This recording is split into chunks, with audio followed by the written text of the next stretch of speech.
Hey everyone, I'm the Real Abab, and you're watching the A20 Guardian 100 game analysis. This is going to be run number 38. So let's begin.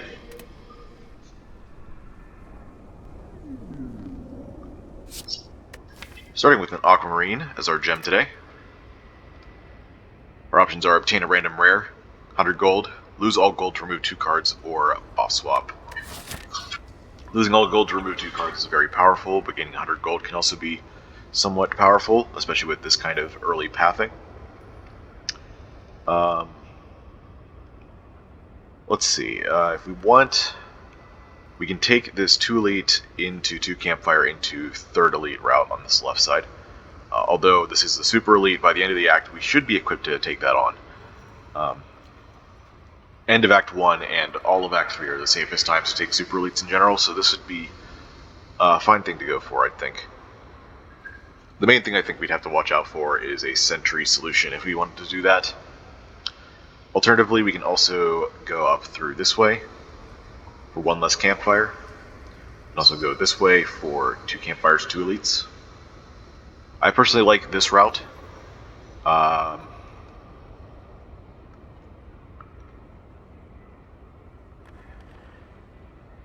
And we can get 4 hallway fights before then. And of course, if we decide to, we can always do like a bailout option like that. Or we can just take this campfire instead of the elite and still go this way. Overall, I think that's a great path.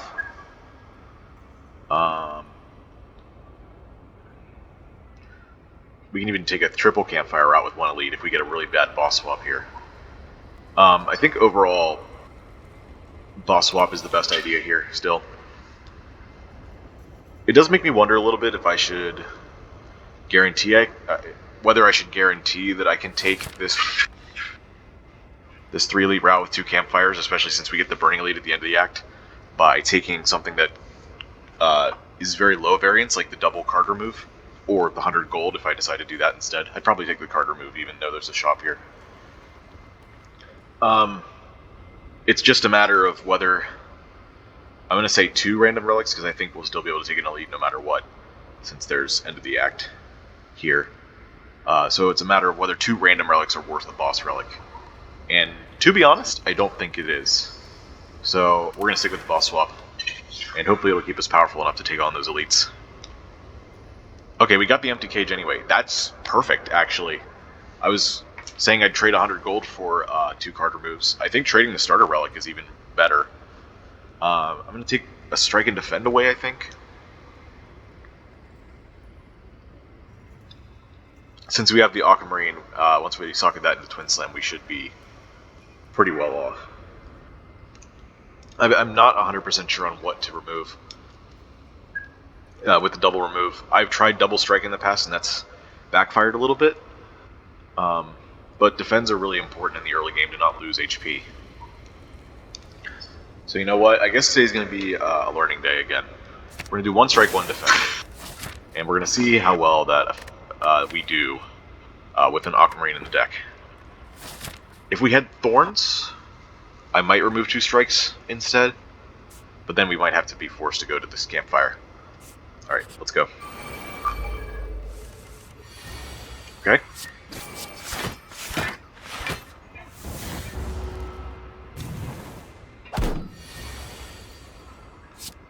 That's fine. I think we do need to play the curl up here, just to guarantee that we draw 2, just to guarantee that we have defense next turn. That's a good hit for it too, because now all we need is 1 defend. Wow, look at that. Would have been a pretty bad hand otherwise. Yeah, the only reason that we were able to not take damage there is because we maximized our chances of getting block.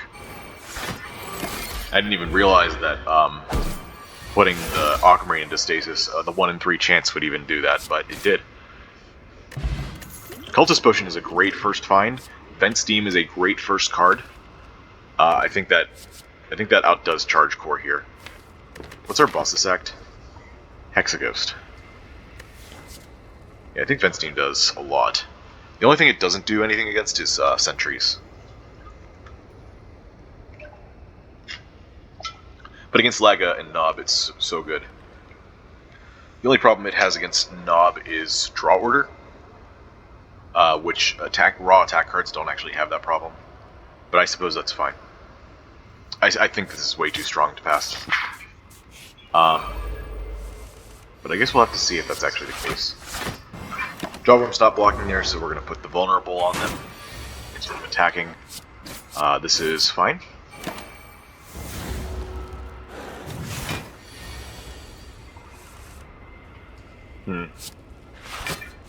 Still taking damage.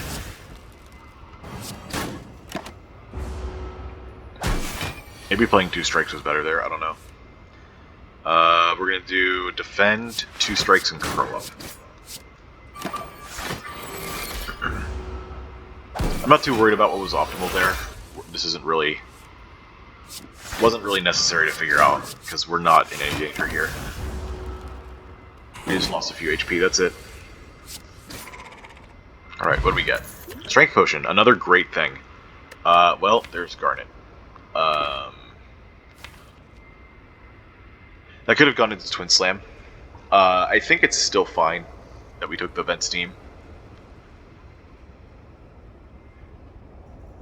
Because we still would have had to socket the Garnet. And Sentry Blast is pretty good. I'm going to take the Sentry Blast over the Garnet there. There are arguments for still taking that, putting it into Twin Slam just to guarantee we have Vulnerable the whole game, or socketing into Vent Steam just to make sure we have Vulnerable on that turn no matter what. On that turn, you can have it on all enemies on that turn, plus on one target. And then, you know, it extends the Vulnerable of the one target a few turns, by one turn. We're going to remove a card here.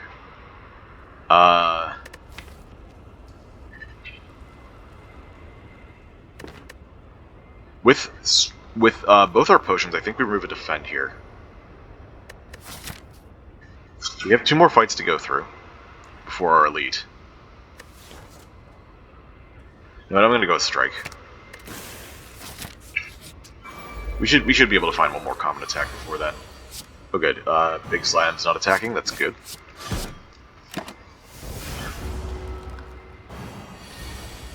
I guess technically this is a medium slime.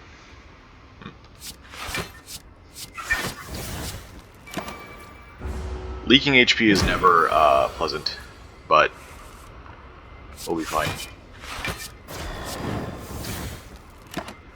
One thing I have to remember is to start keeping track of potion chance from the beginning of the game. We start at 40, we've gone through 2 enemies, we have 20% chance now because we got 2 potions.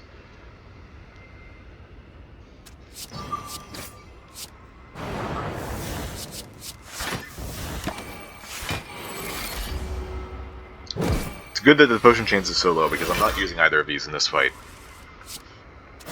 And I don't think I want to trade them out either. Okay, we're back up to 30%. We're not taking another Vent Steam. I guess that would have been another argument for the Charge Core. Charge Core, we don't mind taking 2 of them, but Vent Steam, we do mind 2 of them this early. Thankfully, Floating Orbs work with our potions, so I think it's fine to take that right now. I think no matter what fight we get, we're going to be just fine because of that.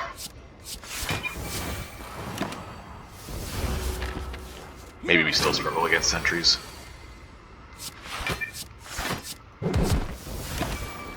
Because we're still leaking HP. I am noticing that we're leaking HP. Maybe that's a reason to have actually removed 2 strikes like I usually do. Because at 40 HP, I guess we have a shop in between. That's probably good enough to take 2 elites still.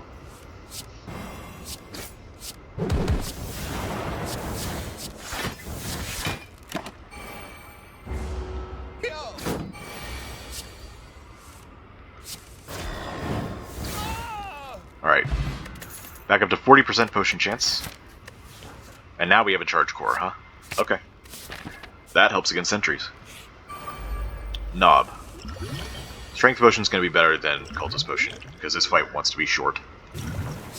Also, it takes a couple turns for Cultist Potion to be better than Strength Potion anyway. Like, 4 turns at least? Maybe even more.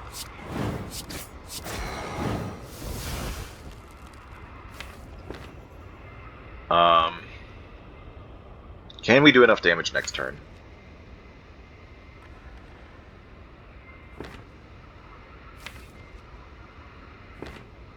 I don't think the odds are in our favor. So I think we could play Aquamarine here to be able to play Curl Up next turn to enter defensive. I think that has to happen. So I'm going to do that. But I'm not going to play the Crystal Ward. We just do that to take more damage.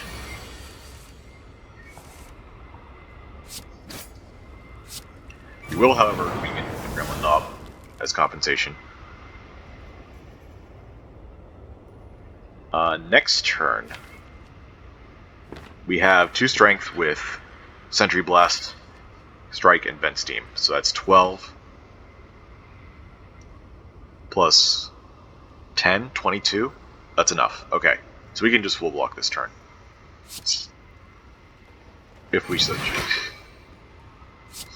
And I am going to choose to do so, because that saves us 1 HP.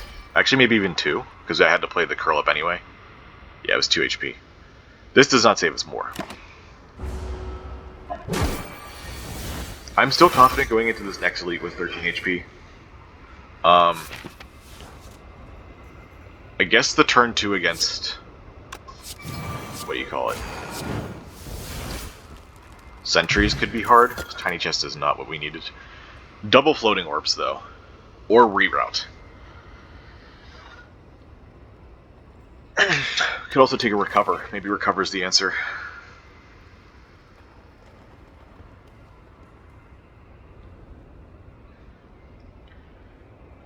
We do have Curl Up, Sentry Blast, Charge Core already. So that's all 3 slots. But Sentry Blast...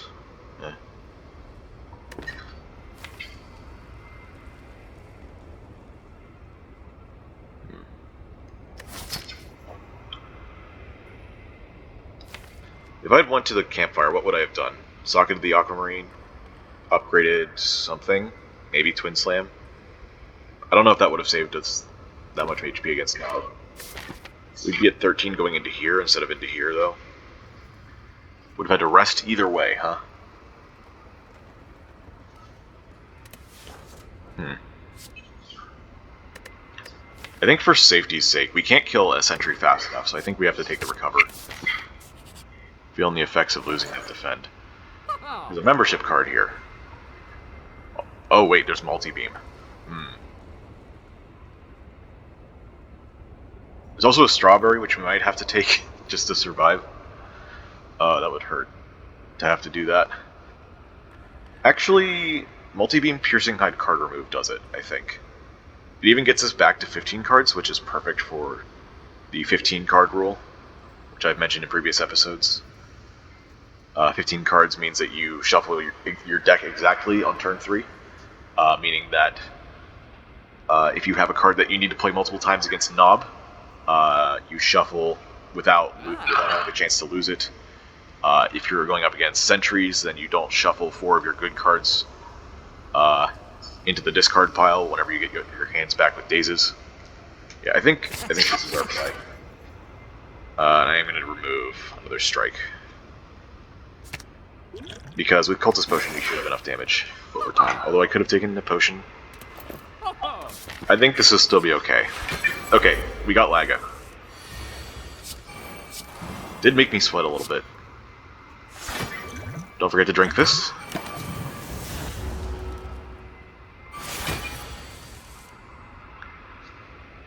This is not enough to wake it up, but I do kind of need to get it out of the draw pile.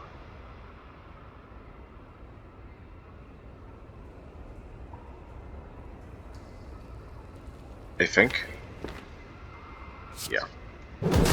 Alright, and we're gonna hope that Curl Up hits multi-beam, but I guess I'm okay with either. Alright. Alright, Alright, last turn before it wakes up. We get the Vent Steam out on this turn with maximum damage. Twin Slam does the same as Multi-Beam, so this doesn't get us into defensive, so there's no point in playing it. Okay, we got rid of 46 of his HP. That's not bad. Especially since we still have Cultist Potion going on here.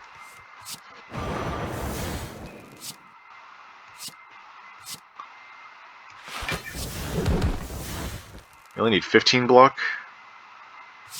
We'll recover, I guess that. Okay, and the next turn we should be absolutely fine. Aquamarine has us covered. We have Vent Steam. We just have a kill. We do. Alright, cool. Wonder if we needed to use the Cultist Potion. Citrine. That's pretty good. Our other options are Ancient Power, Priming Shot. Ancient Power's good as well.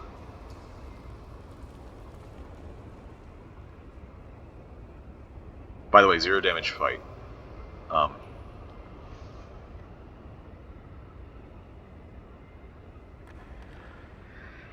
Ancient Power. We don't have any actual multi-hits yet. We'd hit Sentry Blast on every other turn. It also gets multiplied by 1.5 with Vent Steam. The block is sometimes good too, but I think the Citrine outweighs it. But we just gotta figure out what to put it in, and a Preserved Insect is amazing. Okay. What do we do here? Probably Twin Slam? Twin Slam is generally a good idea to put Citrine into. We can also decide to put the Aquamarine into Vent Steam. That's a strategy that I use often to socket it with Aquamarine and Emerald for Dexterity and a ward, so that a do nothing setup card can also be defensive at the same time. Twin Slam being free on both hits is a huge damage boost, as well as being an enabler for whatever gem we want to put into it. Basically becomes an exploit gems, but with damage attached, and uses the gem twice. So yeah, I think I don't remember which one I picked. Citrine is going in Twin Slam for sure. Aquamarine is going into Vent Steam. I could have saved the Aquamarine for Twin Slam, but I think since we have Citrine in there, we want to get a better gem. And this fight here could be really difficult.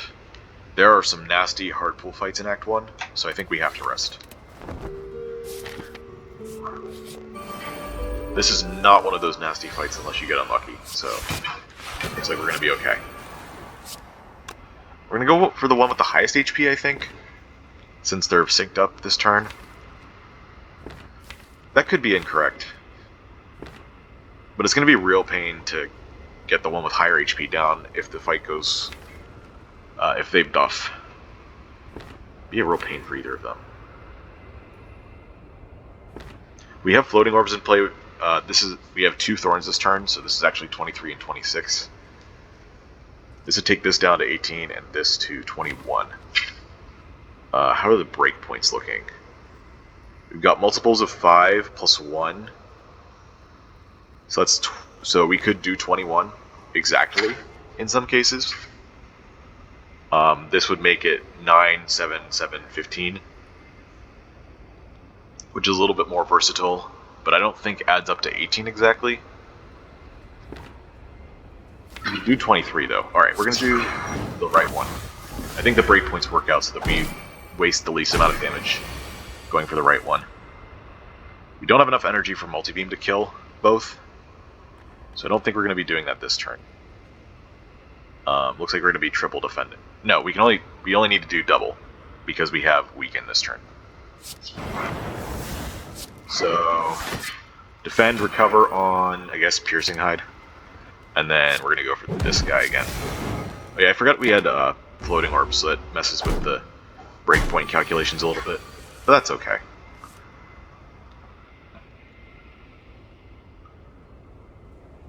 We have an exactly 8 damage card? No. I think we just have kill here, though.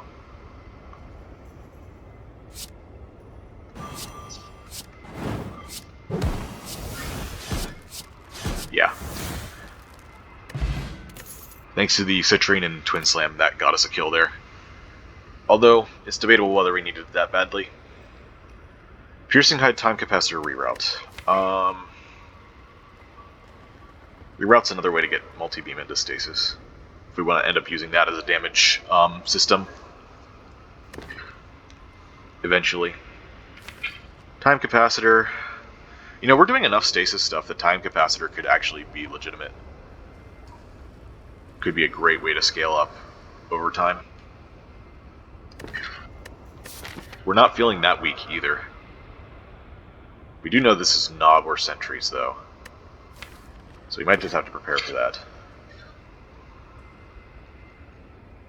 I think not. I think we have to take reroute to handle those.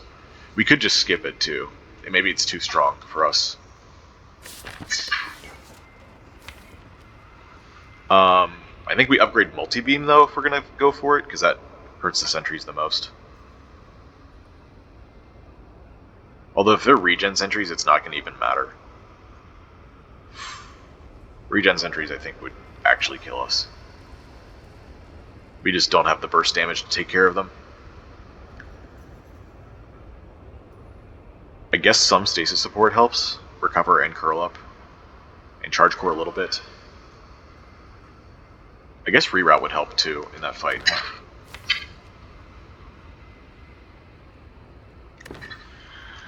You know what? We're going to go for it. I'm going to take the reroute. We're back up to 15 cards. Oh, because we socketed gems, that's right. I'm like, this is odd. We were just at 15. Why are we at 15 again? Multi-beam. Multi-beam's got to be the best one here. Although, we could do Twin Slam for 4 extra damage for free.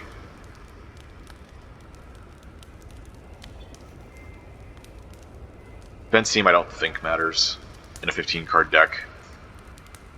Sentry Blast doesn't do that much right now. It's definitely a later game upgrade. Unless you don't have that much early game. Floating Orbs could be helpful. 0 energy in Act 1. I think Multi-Beam has to be it, compared to the rest of these. As long as we don't get destroyed in this fight. We didn't get destroyed in this fight. Good news. You love to hear it. Take yet another block card in Act 1. And going into Act 2 will be super safe.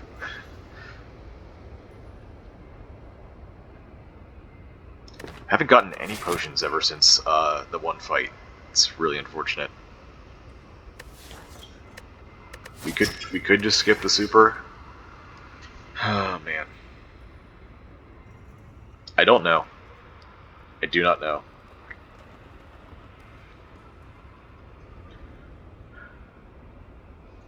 Six, 16, 21,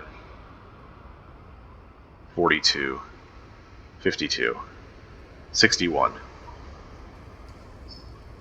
That's without Vent Steam. With Vent Steam, even if you draw it on turn 3, that's still like 70 something. That's most of Gremlin Knob's HP, but if he has any of the 3 defensive ones, then it's still going to take another turn or 2. That's probably fine though.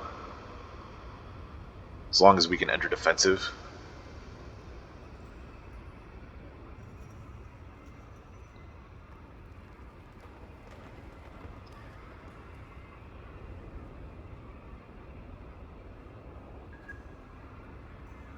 Regen sentries, but we have stasis. You know what? I don't know. Something's telling me with 34 HP we are just strong enough to take this. Like, just strong enough. And against Hexaghost, you don't need a lot of HP. Block cards are a lot better. Although I don't really want to add another block card to the deck if this is going to be Gremlin Knob. Oh wait, we have Preserved Insect. That helps a lot. Okay. I'm no longer nervous. I think we'll lose a lot of HP still in the worst case, but I don't think we're going to die. I guess that means we can take one of the 2. Recover and Piercing Hide both have their merits. Recover, of course, being a stasis support card is really good. It only giving 5 block, not so good. But over time, that probably scales up to be fine. I just don't like having base defend levels of block in my deck. This upgrades to Brace 4? Yeah. That's a pretty important distinction. 8 block is acceptable. Defend pluses are acceptable. Brace 4 means that we go into defensive a lot more easily because of the brace numbers. So if we took Recover, beat the Super Elite, and then upgraded one of the 2 Recovers, or probably Curl Up, actually. Actually, it could be either. Maybe Recover for Act 2. Anyways, if we upgrade Recover, that's 4 plus 3 plus 3 is 10, plus 10 is 20. So that would put us into defensive. I kind of want to lead into the stasis stuff. If this is sentries, we're especially going to need it. Alright, we'll do it. This is strength sentries. Interesting. Very interesting. Charge Core, Piercing Hide, Recover seems pretty good to me. This might just be our best roll. Not having to deal with defensive stuff on sentries is really good. We have a kill on one of these already.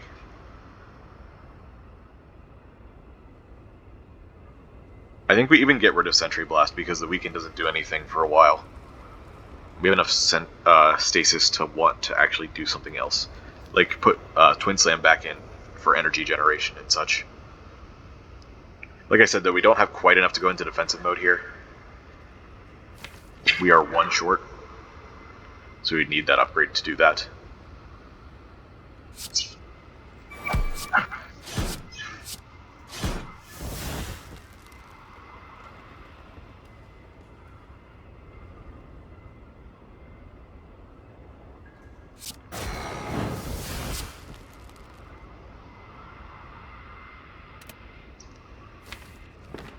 I think we do floating orbs over Curl Up, actually.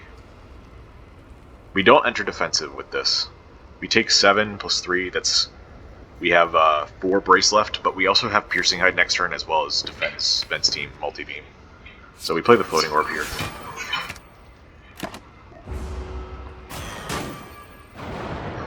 Extra damage will be real nice.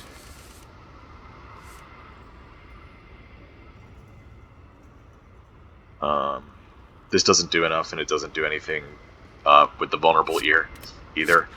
So I'm going to do this.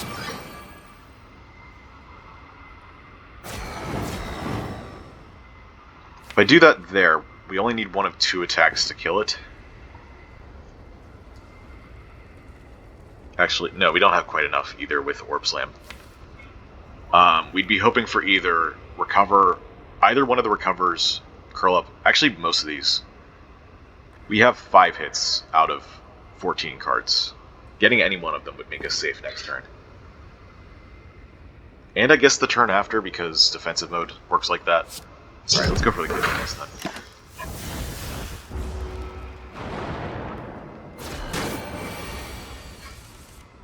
Okay, we got the defensive.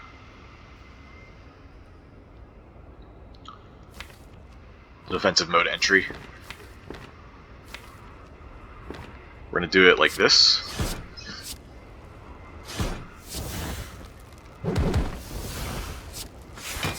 Cover, a multi-beam, Curl Up. Just cuz. And a minimal damage Super Sentries fight. Very nice. Ancient Tea set, that's actually pretty cool. Body Slam. We have taken multiple block cards at this point. We could bleed into that as well. Then our main sources of damage would maybe be going multi-beam, scaling, as well as body slam stuff. Since we have a way to enter defensive mode with the brace and just the random block cards.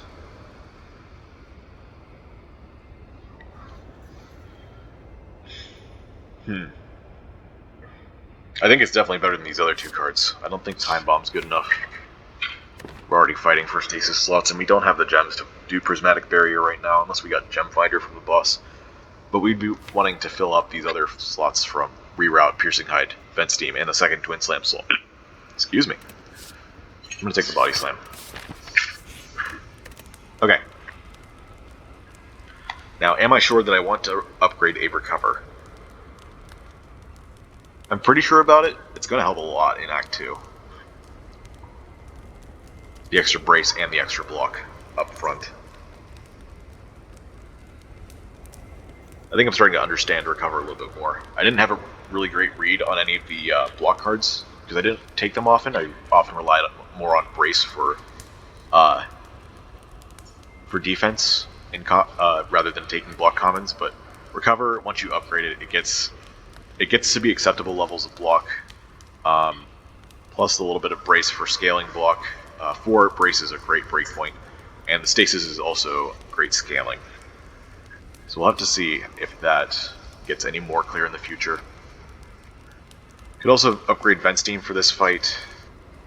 I don't know, do we even have the damage for this fight? Oh no, we do. We do. With multi-beam scaling, we do.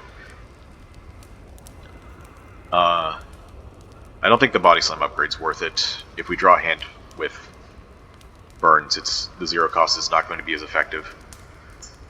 Upgrading Twin Slam, I think it's a little early for that. We could find a good gem, but then we'd have to wait to socket it, so I'd rather have 2 closer campfires. 2 campfires that are closer to each other. And we might just leave the Twin Slam like that for the rest of the game, depending on the gems we get. You know? Alright, I'm going to stick with the Recover upgrade. Now turn 1 we do have a... Turn 2 we do have a little bit of a problem. We are over 12 HP, which means that our half of our health is over 12 HP. It's 13.5, which means the Hexaghost next turn is doing a 3x6 attacks, 18 damage. Oh, we have this. Interesting. I would like to recover Curl Up, but maybe that's too much to ask. Maybe I should just recover Defend.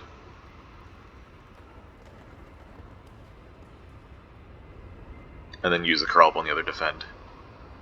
We're gonna have a lot of block on turn 3, that's for sure. On a 6 damage thing. I'm gonna play Charge Core and risk pitting. Okay. Bring it back. Alright, let's not die.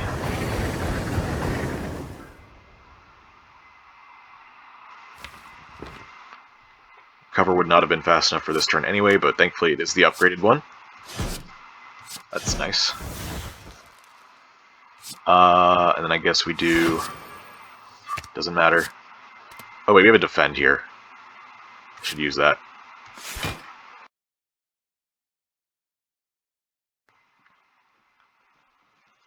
And this is going to do more than 13 damage over time, so we're going to play that. And I always get in the habit of playing as many cards as I can during a turn, if I can. I find it easier to remember to stop playing cards for stuff like Pocket Watch or other rare relics that want you to play less cards, than to remember to play extra cards for stuff like Ink Bottle, Pen Nib, Nunchaku. So I always do that. I think we're also just going to do as much damage as possible. I'm going to also... We don't need this Defend.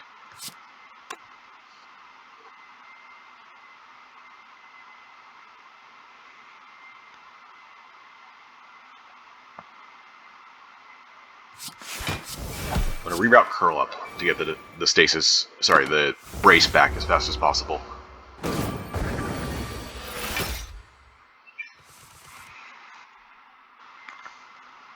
Body Slam doing a lot of damage right now. It's great. I guess we can play the Defend now since it does damage. 48. This is the same. Oh wait, this has Thorns though. Alright, now we get to bring back Multi-Beam with, I think, a Recover, right? Yeah, those are in our draw pile.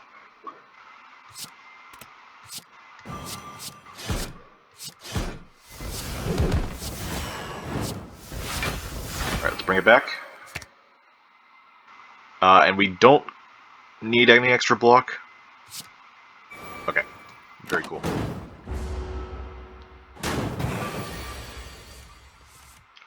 Keeping multi-beam for the reshuffle is great too.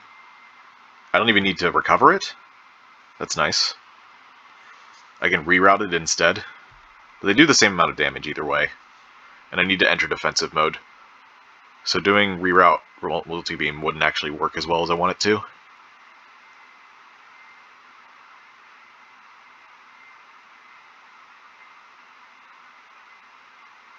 Oh wait, no, recover multi-beam doesn't work because I can't play multi-beam and then recover it. I have no energy. So let's do recover first. Yeah. Then reroute multi-beam. Okay, I figured it out.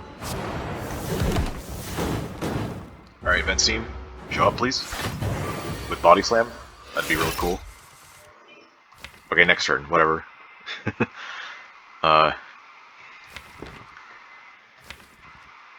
Well, this is going to be an awkward turn. At least it's not the 9x2 turn. This is only 4 damage, so I guess we just do the multi-beam.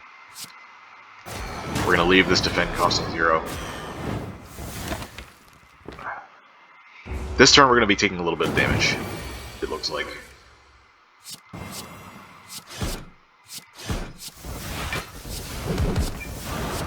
But it looks like we might get there just in time. Here we go. Yeah. Totally got it. Let's go. Revenge Protocol, Exploit Gems, Ancient Construct. A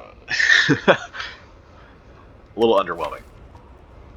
Definitely not doing Ancient Construct. There's nothing we can do with it except gaining thorns from Piercing Hide. Great. Over time we could make it into a strategy. We could put like a strength... No, we can't even put a strength gem in there because the thorns will take the artifact. We could put one in Vent Steam. We could put Dex in the reroute.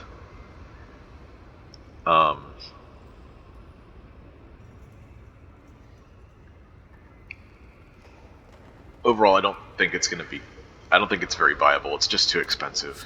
The upgrade doesn't even make it cheaper. You just gain 2 artifact, which is useful, but still, like, why would you take this in any other time than Snecko?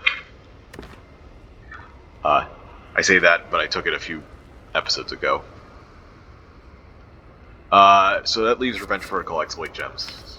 If you don't have anything for Exploit Gems, it would be just the safe take. I think Revenge Protocol is great for what we're doing here. 5 brace a turn is a lot better than the other protocols at 3 brace a turn. It's actually pretty significant. 5 brace a turn means that we enter defensive and stay in defensive much more consistently.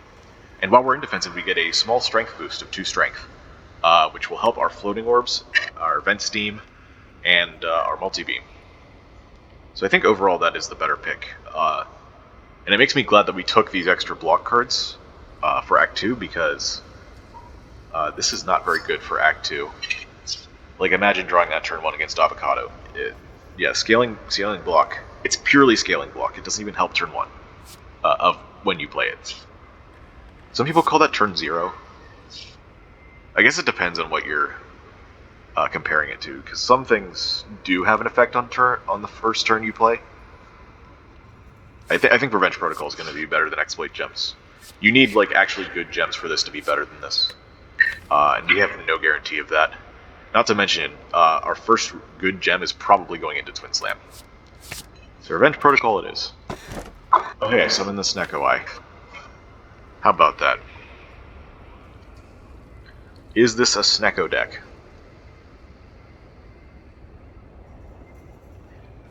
Man, our options here. Tiny House, Snecko Eye, Busted Crown. It's one heck of a choice. Let's do this, actually. I want to get in the habit of doing this to look at the cards so that I don't have to scroll constantly. We have a Twin Slam with energy. That makes Snecko Eye on Twin Slam a little bit better, but it's actually just acceptable rather than bad. Usually Twin Slam has this issue that the randomized cost not only makes it more expensive most of the times into cost 1, but also the second slam always costs 1 as well, so you're really paying Snecko randomized cost +1, which makes Twin Slam really bad. With an energy, though,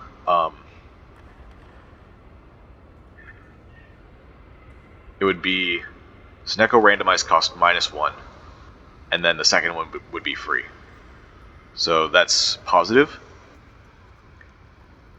I'm considering Snecko for this deck just for the fact that the extra draw is nice, and having randomized costs can actually be helpful even in a 1-cost or low-cost deck, because most of the time you get enough 0 costs in the hand to make it worth it.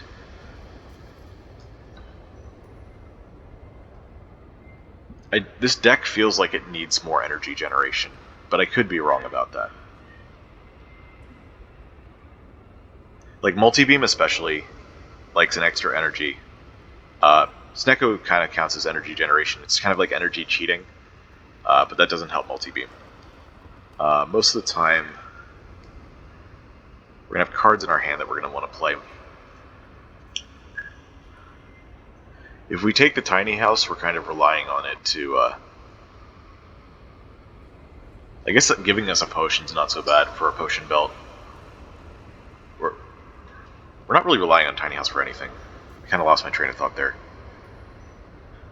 I don't know. This is a tough decision because I would definitely take an energy if it wasn't Busted Crown. The deck's not amazing for Snecko. I'm not sure how good it would be. And Tiny House is Tiny House. Well, let's see. We have stasis stuff. So that does help our energy generation problems. With Snecko, that gets a lot more chaotic because you can't just bring back the card you want. You have to bring back low-cost cards. Otherwise, they stay in stasis forever. Also, there's inconsistencies with Body Slam, because Body Slam is a combo card. It combos with the block that you currently have. So if you can't control its cost, you can't control when you want to play it. So that's another problem. And the third problem is we have a 1-cost power that we're relying on, which are generally not good to take Snecko with. Sometimes you can get away with Snecko in decks that cost 1 on most cards. But powers, if you're relying on 1-cost powers, those are usually not impactful enough by themselves to make the possibly increased costs worth it. So if you have, if you're relying on Scaling Block from Revenge Protocol, like we are here, and it costs 2 or 3, but let's say even best case scenario in the case that it's increased 2, that's not enough. That's not enough power to make sure that you don't take a lot of damage on that turn, because it does nothing on the turn you play it.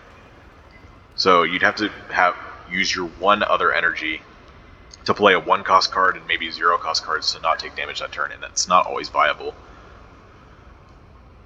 And if we get some kind of reliance on floating orbs, like since we just got strength with Revenge Protocol, that could also become something that we have to rely on to play. And again, it's another power that doesn't do anything the turn you play it. The main upsides of Snecko, I guess, would be Charge Core. And X-Cost cards are still okay with Snecko because whatever energy you don't use, you can just dump into the X-Cost. And of course, we mentioned Twin Slam. Sentry Blast is also not terrible with Snecko because no matter what this costs originally, it will always come back out at 0 cost with the Sentry Wave and all that.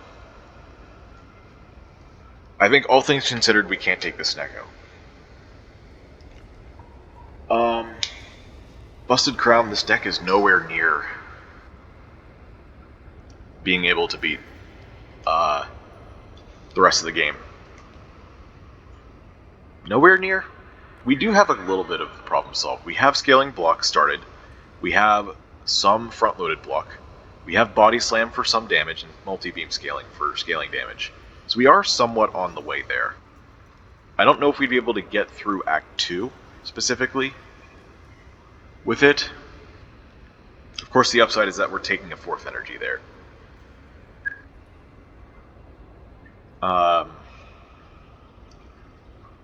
If we wanted to avoid the downside and just take Tiny House, we have Stasis to discount cards for us. That being said, we're also using Stasis for Multi-Beam to scale it up.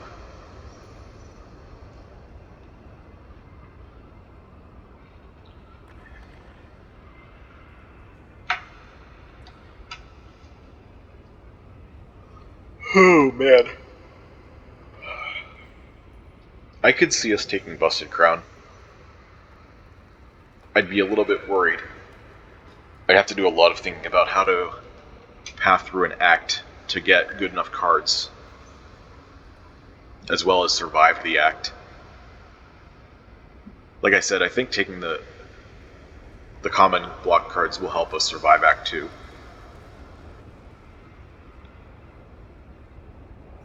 But we do still need to scale up in time for the hard pool fights. I guess a 4th energy would help a lot with that, but still.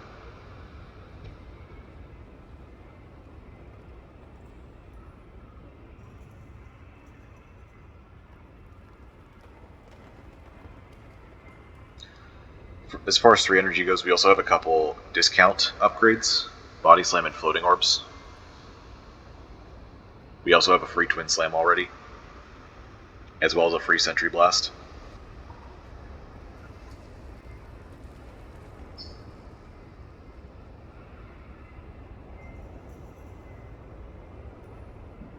Tiny House is just so bad. It really makes me wonder if I need to just take the Busted Crown.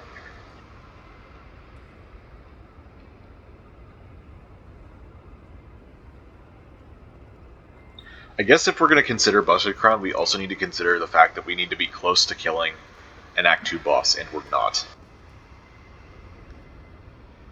If we're not close enough to kill the Act 2 boss, then we're going to die to it. Like I said, we're already on our way to killing. We're already on our way to getting what we need for the late game. We got some scaling damage, some scaling block. But if we can't kill the Act 2 boss, we're going to die. I think that cements us as not taking Busted Crown. I don't think the Stasis provides enough power with this deck on its own to beat the Act 2 boss.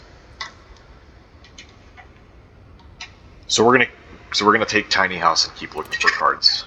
And at least we get to make use of the potion slots, yeah. Alright, Tiny House. I needed to be better than the last Tiny House I took. Charge Core upgrade is acceptable. 5 extra burst damage. It's a good potion. Suspension, recover number 3, or incinerate. Accelerate could be a way to make our stasis more powerful.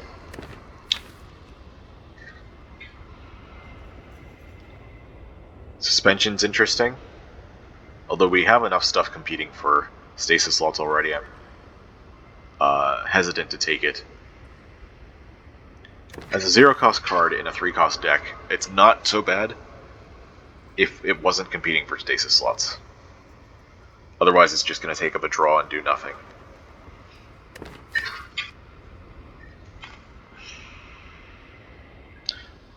Maybe it is just take a 3rd recover. I think it's a little much. I don't want to take another defend.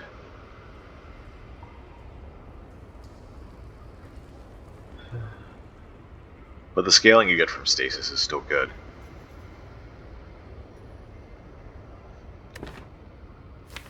We might have enough already. Sorry about that. I don't think Incinerate is enough, to be honest.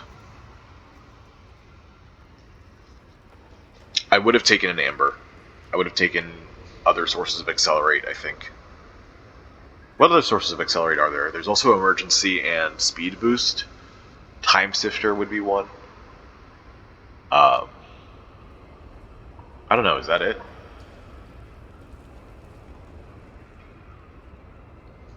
This card just feels like a skip.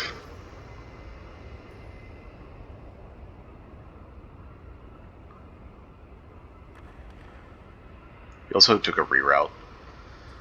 Yeah, we're just gonna skip. Let's see if there's a start of act shop that we can take advantage of. There are. Right here is what we're looking for to make use of the tiny house gold, 50 gold. You can absolutely do that.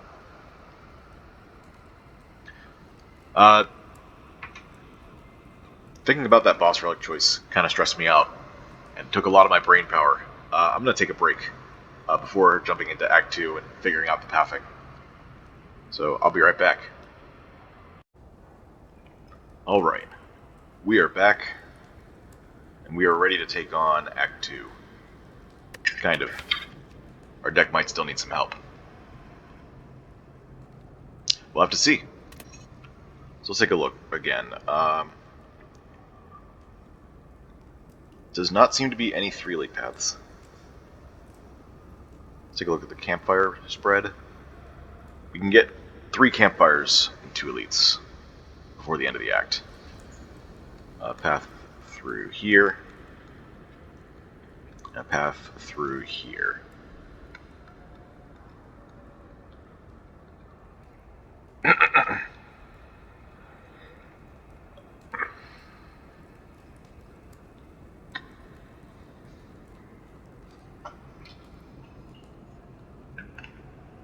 And I did say I wanted to take an early shop in the act with 260 gold.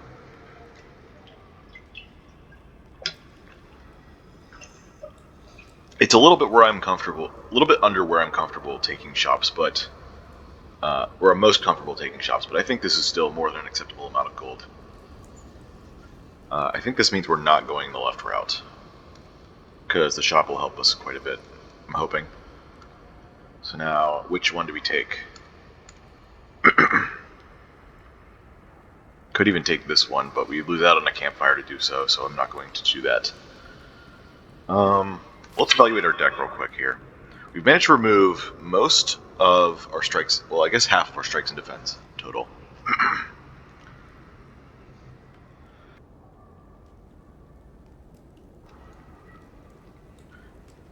We have a Twin Slam that's free, a multi-beam that's upgraded. We have some stasis control, actually quite a bit, and it would be enough to help with multi-beam. We have some scaling block, and we've taken 3 common block cards. So our defense is probably acceptable. We'll probably lose. We'll probably leak some HP in hallway fights, I would guess.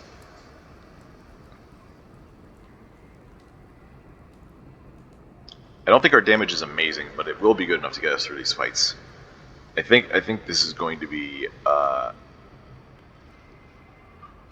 slightly underpowered deck for the I think it's going to be somewhat underpowered for the first parts of Act 2, but that's normal for Act 2 anyways.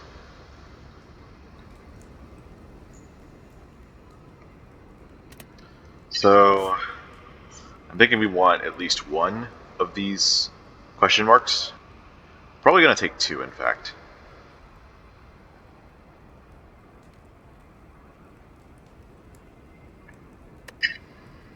Since we didn't take Busted Crown, we're not feeling too bad about skipping out on some card rewards in order to stay safe, I think. Like I said before, we already have a head start on scaling block and scaling damage. We just have to find a way to make it work. Bring it together by the end of the game. So I think we are going to go through this route. I could be wrong, maybe we can take on more fights, but this is what I'm confident with right now. Birds. Man, I wish I had enough extra energy. Or do I?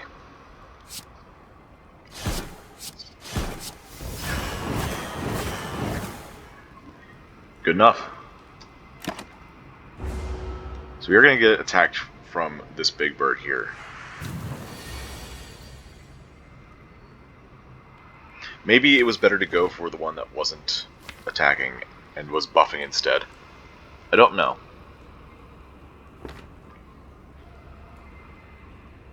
Because now we're getting attacked for 18 this turn. I don't think Explosive Pot would allow me to kill this.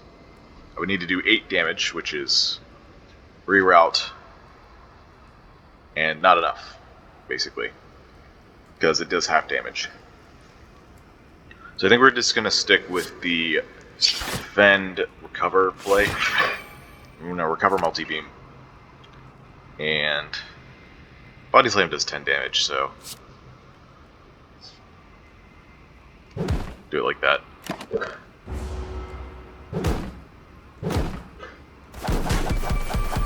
Eight damage. That's about what I would have expected. So that's 4 3 times, huh? It's fine. We can just enter defensive immediately. I don't really want to take damage here, so I'm going to do Piercing Hide, curl up. And I guess do this once? That doesn't seem right.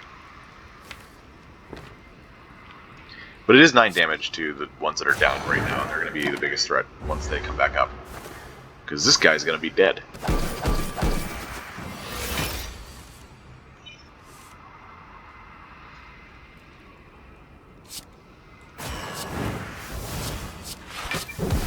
Okay.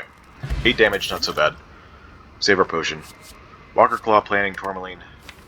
I was thinking about putting a Thorns and Piercing Hide. Just a little bit extra damage. I think. Maybe that was the last run, though. It's been a few days since I started this.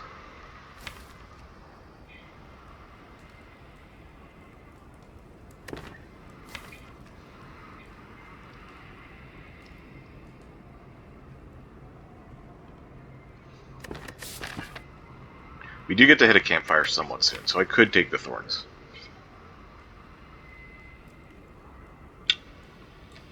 We could also maybe do better, though, than a Thorns Gem and Piercing Hide. I'm willing to risk that for now. Dex Potion, usually not that good on Guardian, but here I think it is. Boy, we get to even remove a card.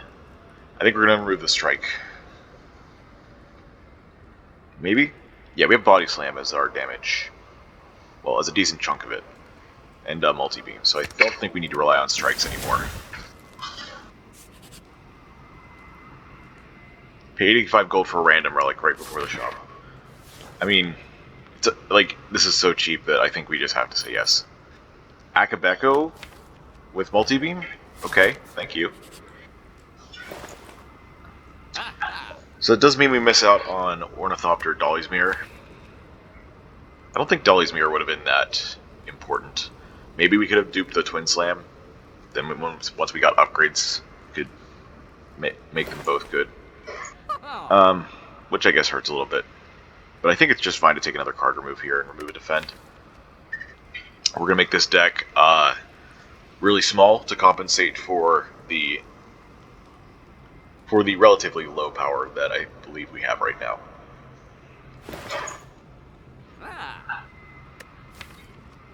Yeah. These other cards. The only strength we have for Polybeam is Revenge Protocol. Taking a second multi-beam doesn't seem great. I guess we could take multi-beam or Polybeam with Akabeko, just to make sure that we get it earlier in the fight. Doesn't seem so bad. The only problem is that if you're going to do multi-beam scaling, that really only works well with one. Or does it? It's been a while since I've done it. Maybe 2 is okay because you can charge both of them up, obviously. You can only play 1 in a turn, though. Maybe it's fine to just have 1 in a turn. Be able to play 1 a turn and then keep the other one scaling, while the other one's cycling back through the deck.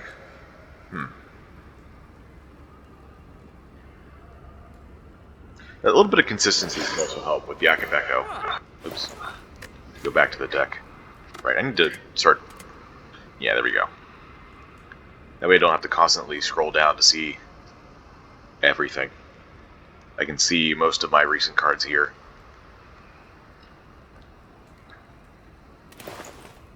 Second multi-beam over a card remove. And we can always get card removes later. This, I feel like, with Akabeko, is actually going to make us very strong in the short term, which means that we survive to late game. So I think I'm going to take it. Vent Steam. We already have one. We can just upgrade that and be fine with how small our deck is. Alright, Akabeko. That's 45. And then we can use this and this to save the other 11. I think that's worth doing. I think it's worth using a potion for this. Because otherwise we're taking 10 damage. No, we're taking 12 damage if we do this, and 11 if we don't use the potion. So, yeah. In fact, I can just do this. Oh yeah, I just remembered, we have a tiny chest, so taking the question marks isn't even that risky, I guess. I said risky because, you know, you usually take fights to get good rewards like cards, potions, gold. Those are the big three things. So if you go to events, you could get something good, but you could also just miss out completely on making your deck more powerful. There's an emerald. That goes well with our Vent Steam, and with all the block cards we have. I think we would like to take this, and we can just throw that in Vent Steam immediately, I think.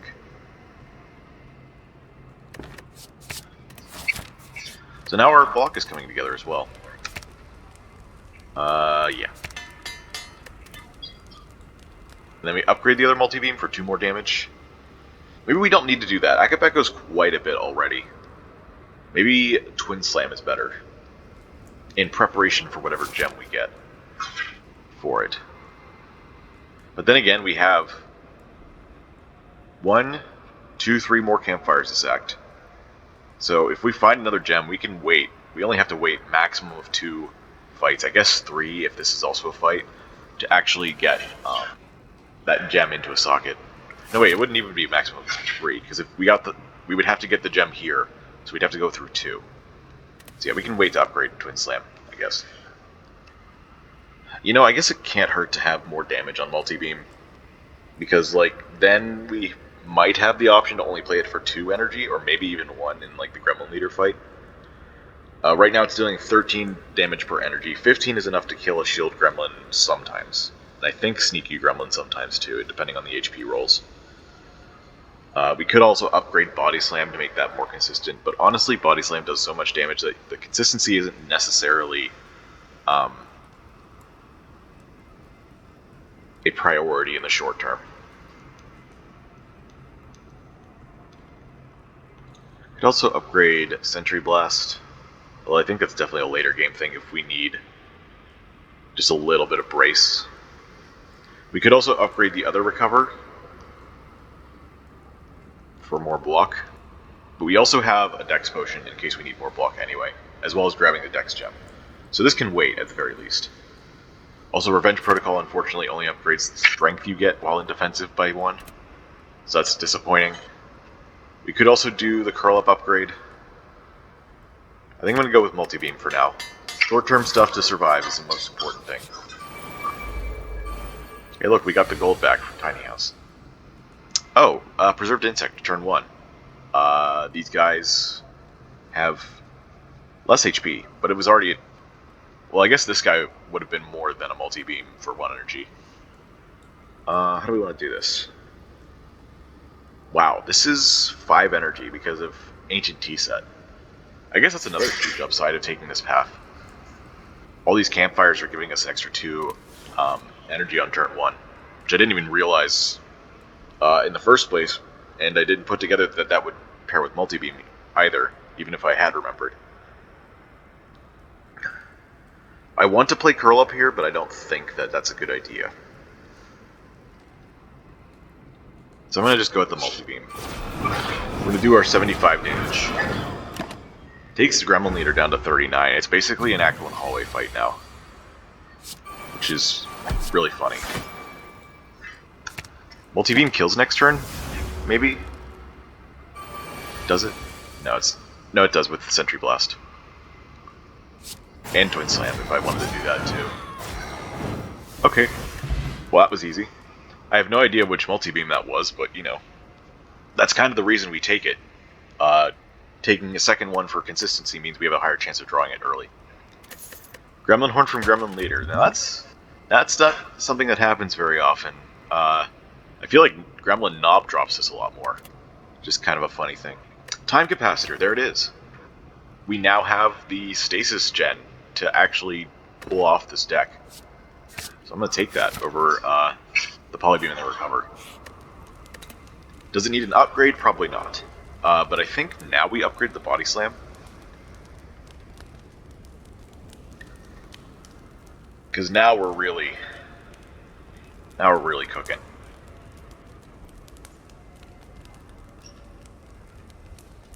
Ooh, something's making noise on my computer.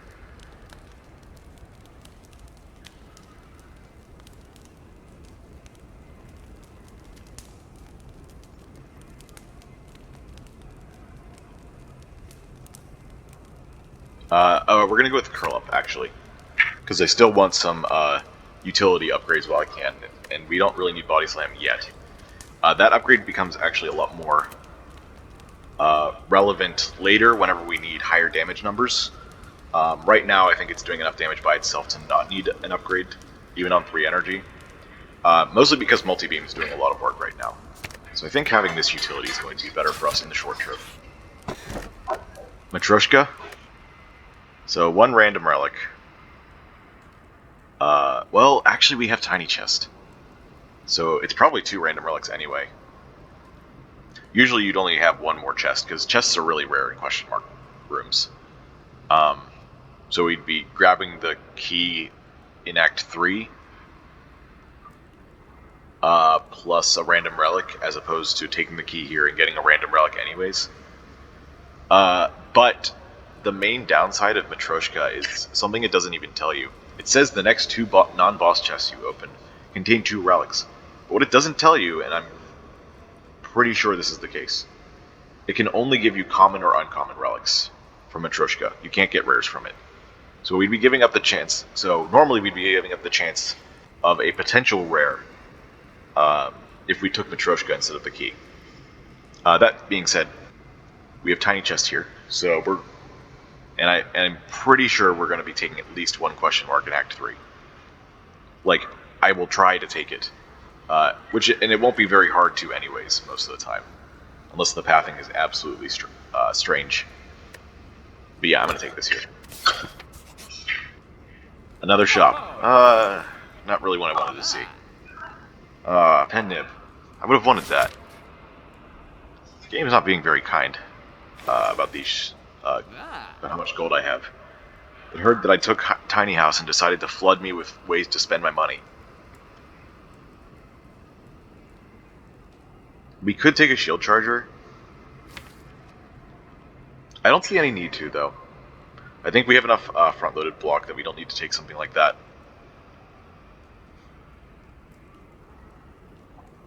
I could be wrong, though.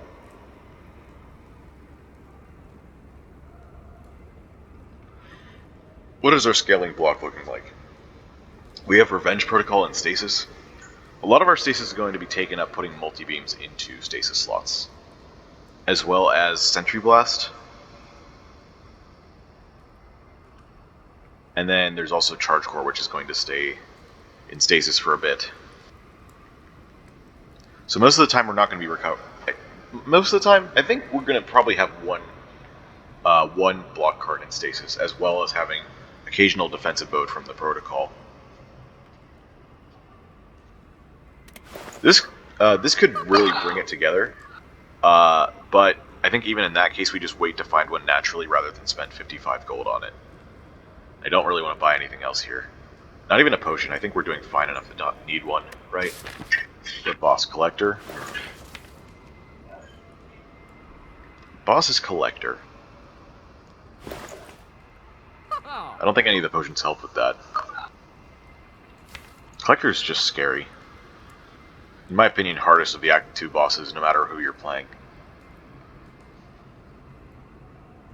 We don't have any debuff reduction yet. Not to mention it would be really hard to cleanse 5 stacks of it in the first place.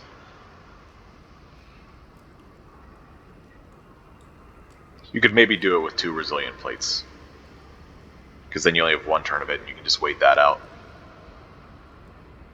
You can get some permanent decks on the way. Is that going to be enough? Or do we need the shield charger?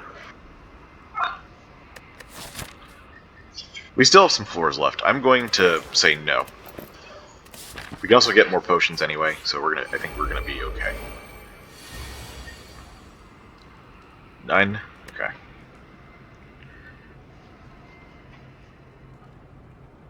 It's only 5 block, but that's fine. I think we're gonna wait for multi-beam. Because multi-beam, as we saw, is 75. Oh wait, we're not gonna have 5 energy by then. It's only gonna be 45. Okay. Yeah, we're just going to do this then. We're going to recover that back. We're going to curl up on Body Slam and play defensive mode. Unfortunately, we don't take quite enough to go into defensive mode there. Off that hit, which would have given us an extra turn.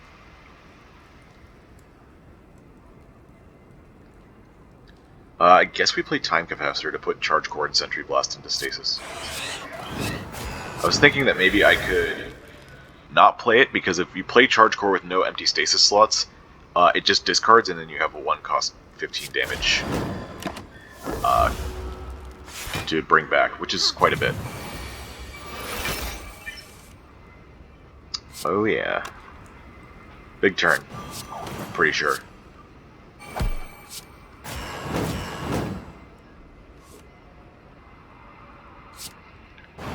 Wave, Crystal Reward.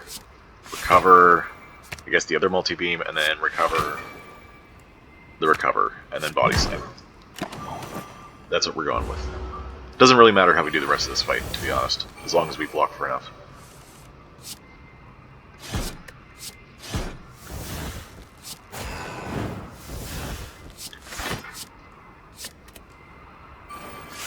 As long as we have defensive mode, will not be that hard to do. It's 11 damage. This is 17. Yeah.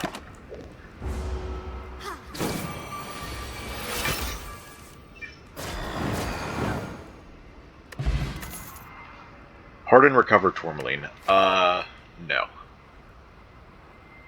think we skip these. As we just saw, we have enough stasis slots. We don't need anything else to put anything into stasis yet. I'm not going to take another defend. Okay, multi-beam? Not multi-beam. But I can use Gambler's Brew to not take 29 here. Sounds good.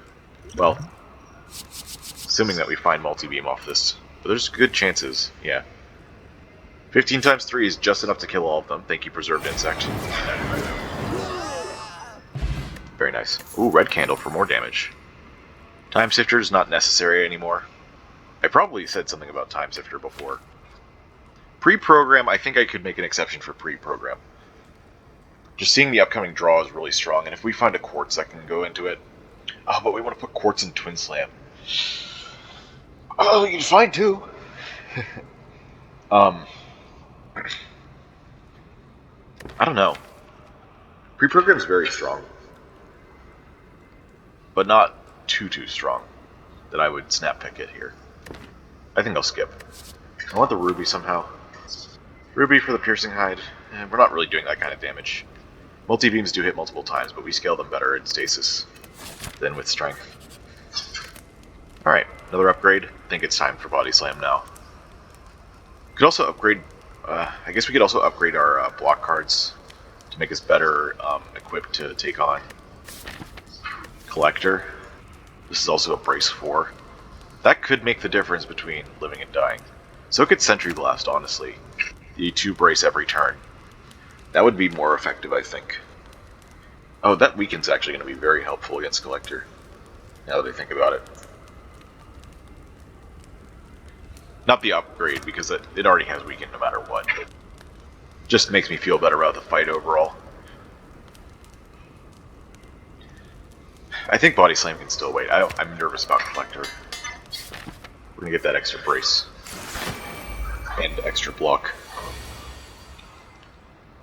This is not a great draw either. I think we have a better than 75% chance of finding a multi-beam on turn 1. Wait, no. No, I'm doing the math wrong there. There's like... It's roughly at 50% right now, so I guess it's a 50-50. Sucks that we have to take this damage here.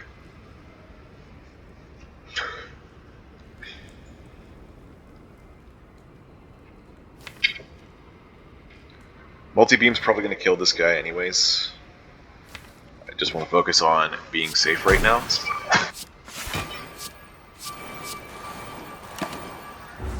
$13 damage is not ideal. Might have to rest for Collector.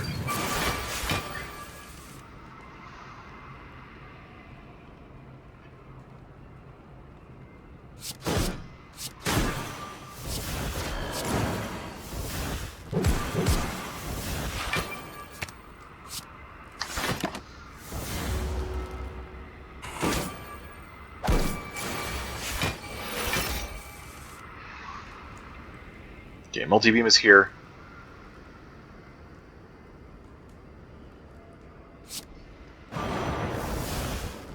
$15, we go back to 21 if we become vulnerable, I think. Maybe even 22. Yeah, I think it's even 22. 23 even? I don't remember exactly how the rounding would work out there. Recover Piercing Hide puts us into defensive. So that's nice.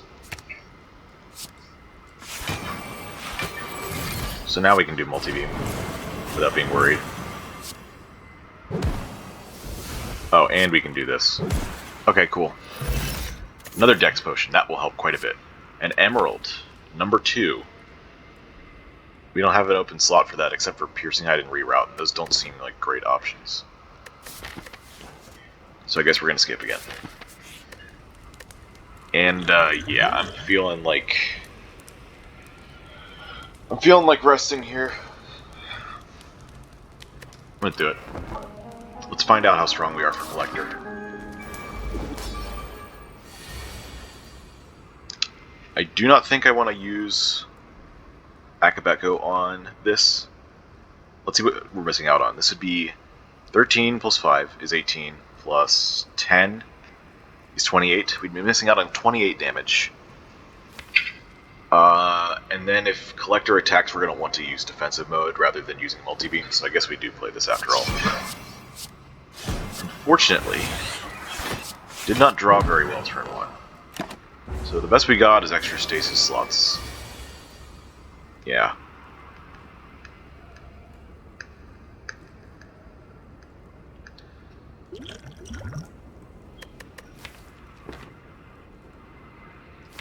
Like, not even Brace on turn 1. Not Revenge Protocol. Not Recover, Piercing Hide. What I can do though is put multi-beam into stasis here.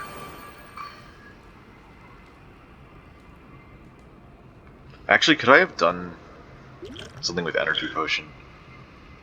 That would have been 35 plus 5. That would have been just enough to kill 1. Okay. Didn't think I would have had enough damage, but I forgot about the energy pot, so that's my bad. I'm gonna use one of these.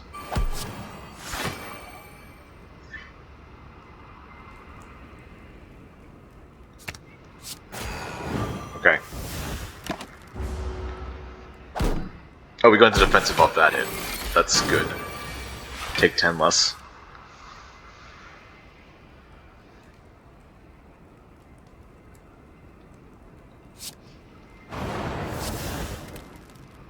This is enough to kill 1, which blocks for 7, but these block for 9 and 10 anyway.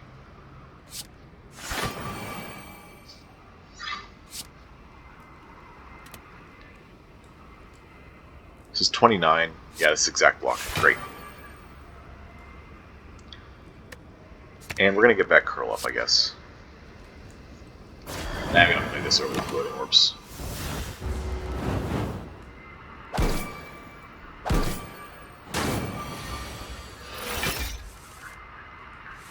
Alright, Revenge Protocol, last card in the deck. That's okay.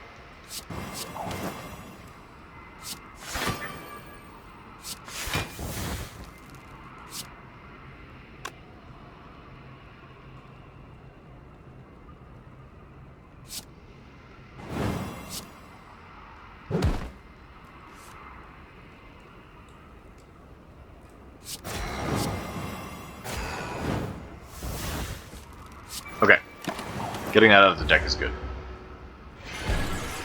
I think we're going to be okay this fight, after seeing how this has gone so far.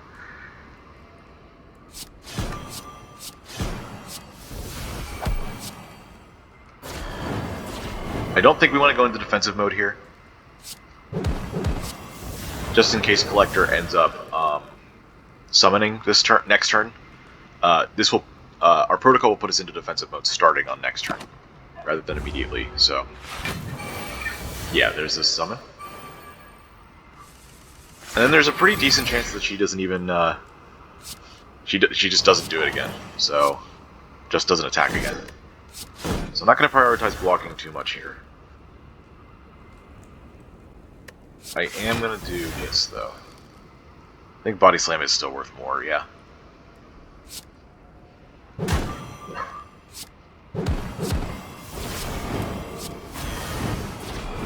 Get all that Soul Burn stacked up.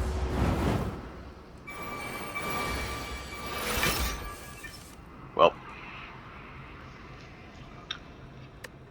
Buffing again is not good for us. Still weakened is not good for us as well. We definitely need to go for a kill on one of these two. I think the best way to do that is to continue scaling up with multi-beam.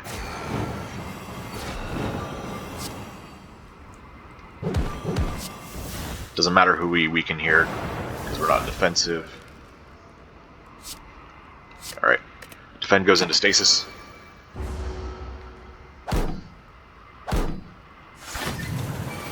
$34.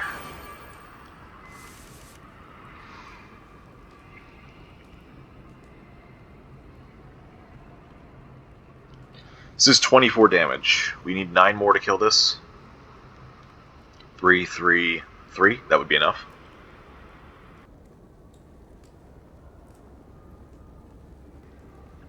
And then we'd have 2 energy to do something here. I guess Curl Up Recover? Yeah. Curl Up Recover would put us into stasis with 16 brace. And then we'd have 17 block. And then we take 29.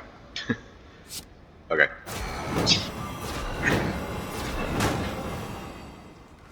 Alright, Twin Slam. Second Slam.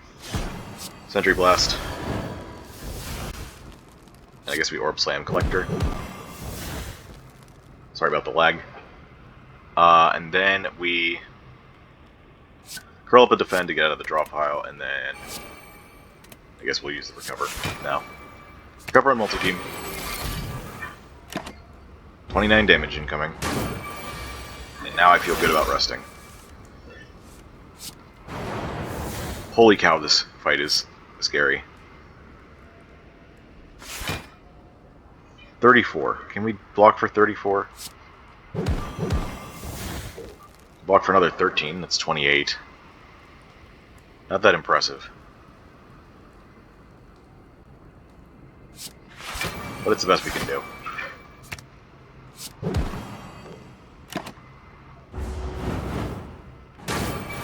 And we know she doesn't attack this turn, thankfully.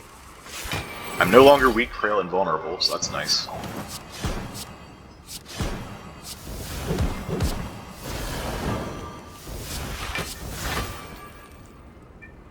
This one has more? Okay. Okay, we won. We only had to use 1 potion, too. Great news. Huh. That's interesting, that order there. Gem Cannon, Ancient Construct, Compile Package. Considering the number of gems we have, and the amount of temporary buffs we have, I think this is a pretty easy compile package. And then we just hope for a 4th energy. I think compile package really brings together any possible weaknesses this deck has.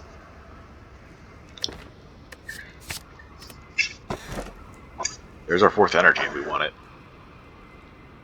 Coffee Dripper is a pretty good option. I don't think we're in much danger of taking a ton of damage. Although I guess I could think about the elite fights.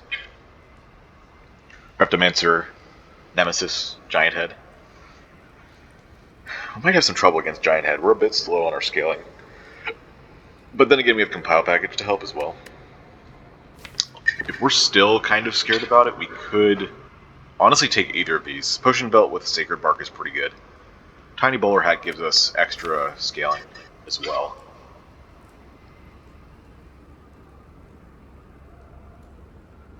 Multi-beam on 3 energy just kind of hurts, is the problem.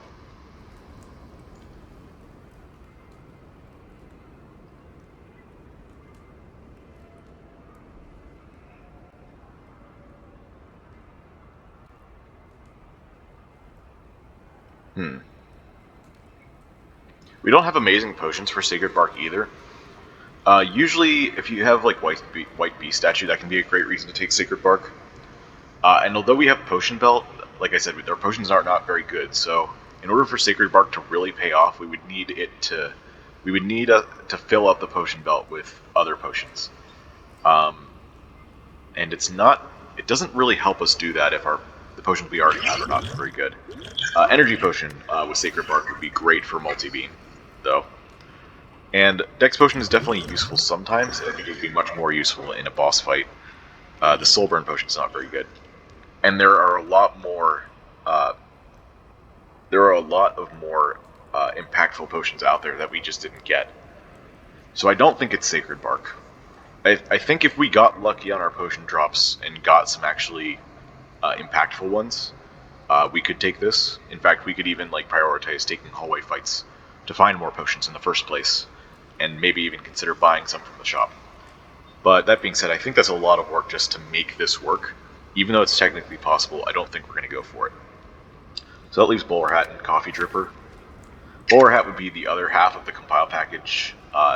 Basically just bring together whatever we're missing here. Since we're in Act 3, front-loaded stuff is not as important as usual.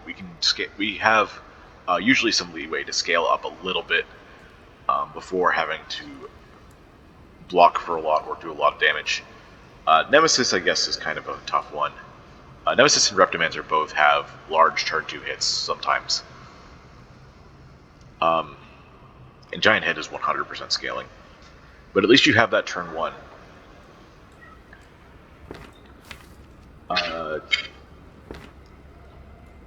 Bowler Hat can also help us, but it usually only starts helping on turn 3. You spend turn 1 playing the power, and then you only start getting cards on turn 2. Atoma Beam would be a nice one to pick up. Atoma Beam would be a nice card to find from that on turn 2 for Reptimancer, as I said. There's also stuff like Invincible that we could take as well. Invincible... Actually, I don't know if Invincible can be generated by that. I think it can. If we can generate that, then that handles turn 2 of both Nemesis and Reptimancer pretty well.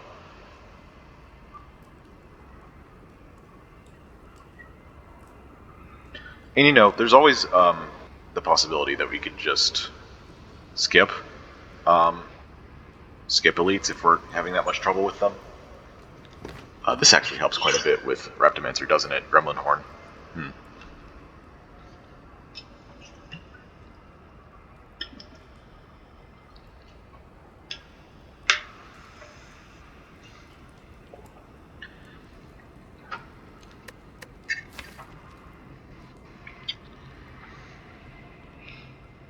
I'm not sure.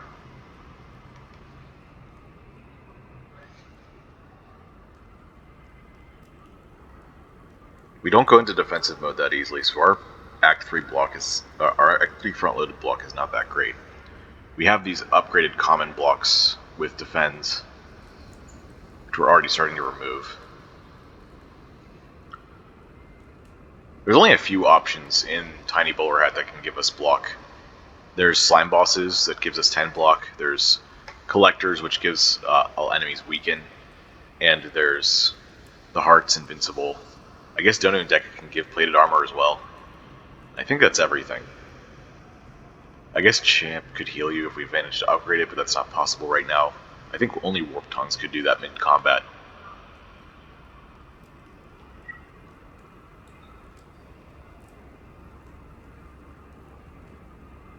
Yeah, that's it. Just 3 out of 9.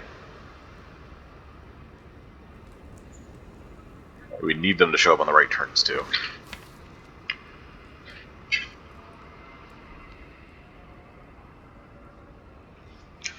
Okay. I think Tiny Bowler Hat is too inconsistent to make this 3 energy deck work. I think we're going to take the Coffee Dripper. I think we have a much better chance of making that work with our current deck.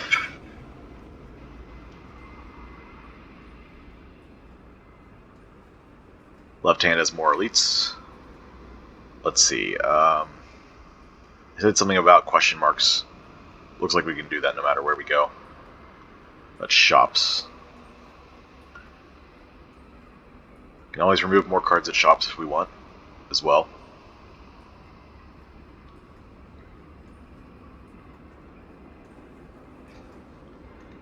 This definitely looks good. Then we can do this, depending on how we're feeling after that. How many question marks is that? 3? Is there any route with 5? 1, 2, 3.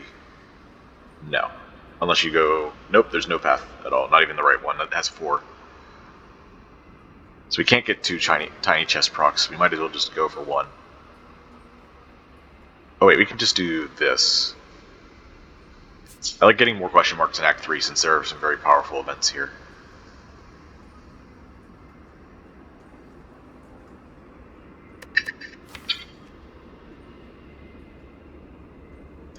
I'm not even that worried about Falling Event because we have a power that we don't really care about, and skills we don't care about, and I guess Charge Cord doesn't really matter either.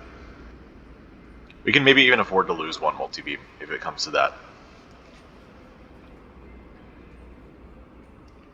Alright, I'm just going to go with this.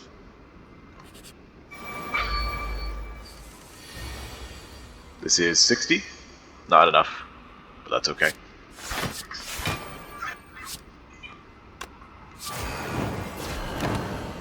We will definitely be wanting a Body Slam upgrade now.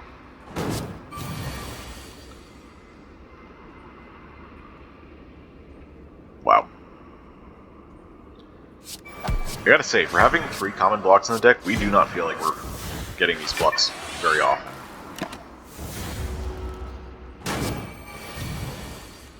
Oh, this potion's actually a lot better than usual, because we have Red Candle. It means we don't have to wait as much as usual to actually get that to go off. Like I could even use it right now to save 7 HP. I think with an empty potion slot we can still do better.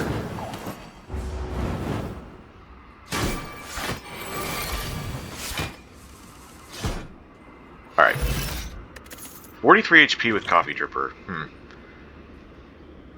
Evasive Protocol. Do we just go full protocol for our scaling block? Evasive is also pretty good because of the dexterity with our block cards and Body Slam. Of course, the main problem I see is, like, you know, getting them into play without dying. So I think I'm still gonna skip it. We just don't have the safety we need in order to do this, and I don't know where we could have found it along the way, this run. This is not good, either. But hopefully we draw multi-beam, because then I can just use the energy potion and destroy all of them. Hopefully. Well, let's see. 15 damage. They're blocking for I don't remember how much. But with energy pot, that would be 6 times 15.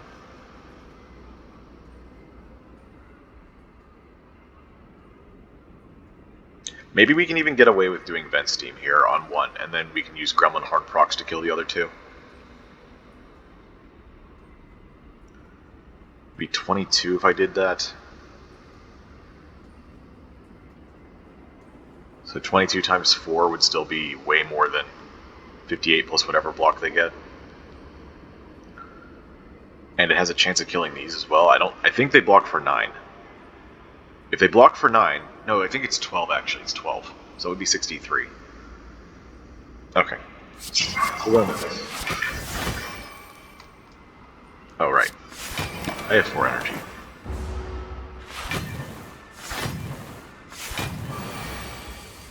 Multi-beam's here. That's great. Oh, and we have Twin Slam for extra free damage. That's also great.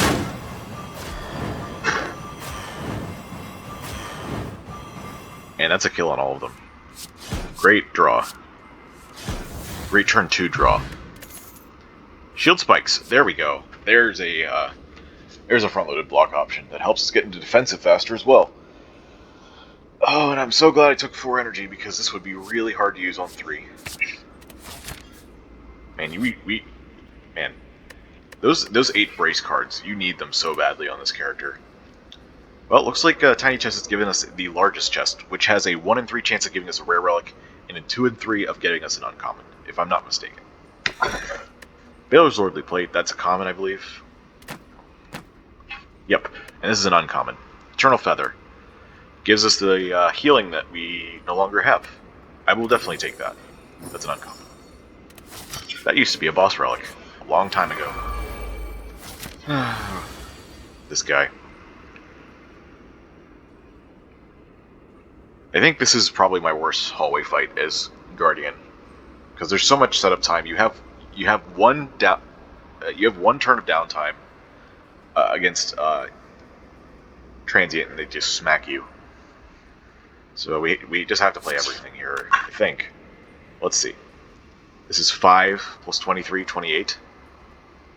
And 12 is 40. Okay, so we're actually safe this turn. Very nice. Oh yeah, Baylor's Lordly Plate. We have a bunch of brace cards. That's really good. Great news.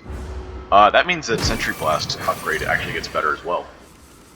It also means that taking the Evasive Protocol would have been even worse, because the Brace 5, Brace 3 at the start of your turn stacks together as 1 power. So it would give us Brace 9, 5 plus 3 plus 1, instead of Brace 10, 5 plus 3 plus 1 plus 1. Which would have been very sad. Bronze Package, we can do Giga Beam Resilient Plate. How much damage is that again? 36 out of 50. That's not quite enough. All of those Sentry Wave after that, we do 36, 40 with the Orb Slam. Then Sentry Wave would take it down to 7, so we'd take 7 damage. I don't think that's good enough. Spheric Package has got to be better here. I'm going to go with that.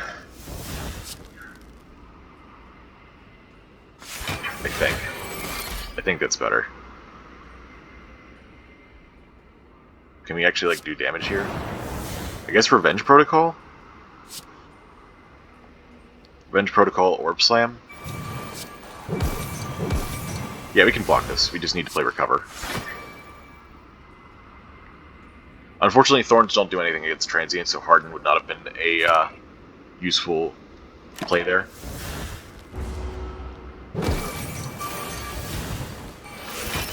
It would have only been good for the Brace, but that would be for future turns and not this turn.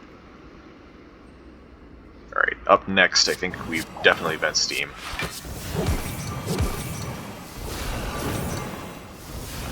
$47. Do we curl up Multi-Beam? This is 24. Let's see. They're not weakened, so 24 would take it down to 23. And we'd have 24 block? Okay, great.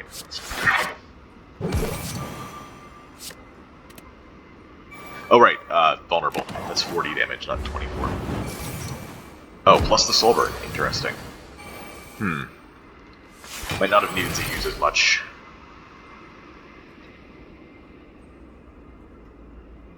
Block, then. Although I don't know how much I actually had to use. Okay, let's see. We want to get this multi-beam back in.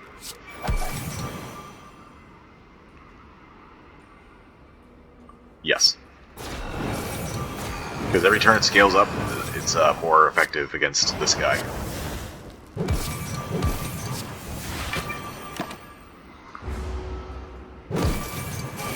Two turns left. Thankfully, the weaken comes out on the 90 damage turn, which is when our thing is run out anyways.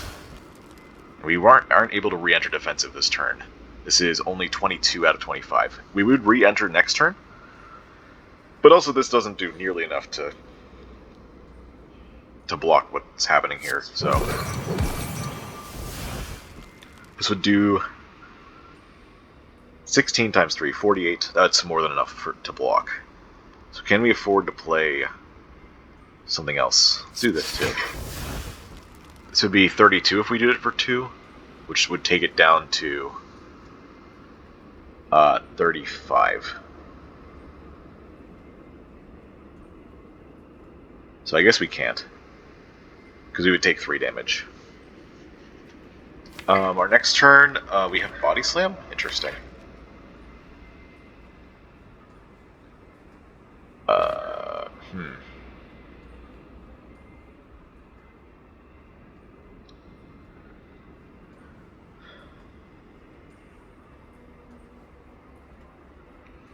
That next turn's looking kind of scary. So it'd still be vulnerable.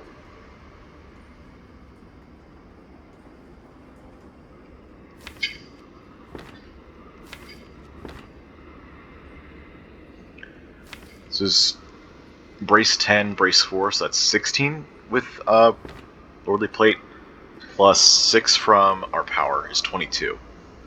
So if we do curl up and multi-beam, we take 3 this turn, and we're able to enter defensive next turn.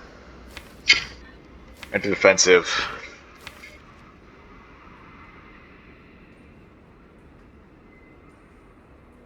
Actually, would we even be able to play the Harden? We don't have Dexterity next turn. So this would only be 18 block? Ugh. Oh, we have Soulburn. That helps quite a bit. This would take it up to 28 Soulburn, and then this would make it 30. So 30 Soulburn would take it down to 60. We'd have 18 block.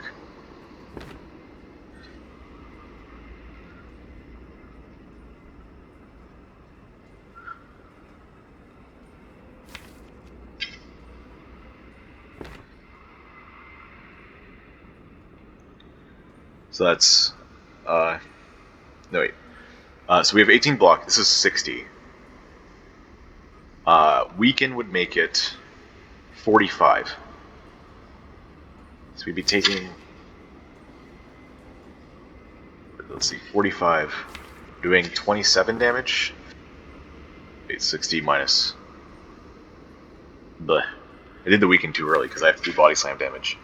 So it's 27, 60 minus 27 is 33, minus 9 from weaken is 24.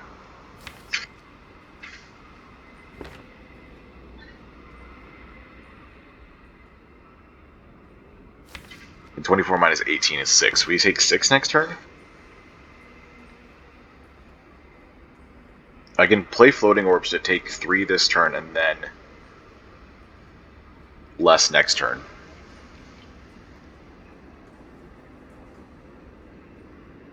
Because like I said, we would not be able to enter defensive since we wouldn't have quite enough block for Harden.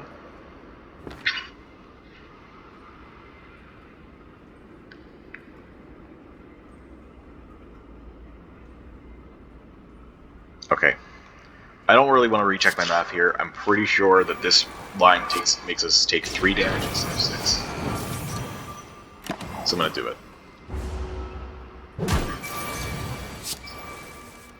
Oh right, we had an Orb Slam too. Well.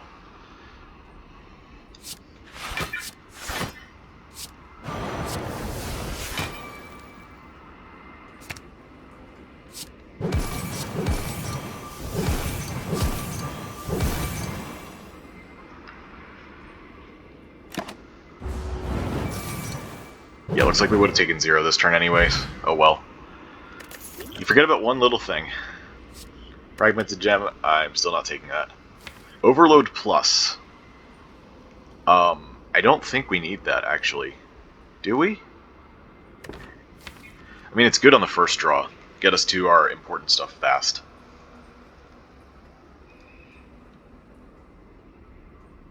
Maybe it's really important. Alright, I'll take it. It's early enough that we can find a way to make it work.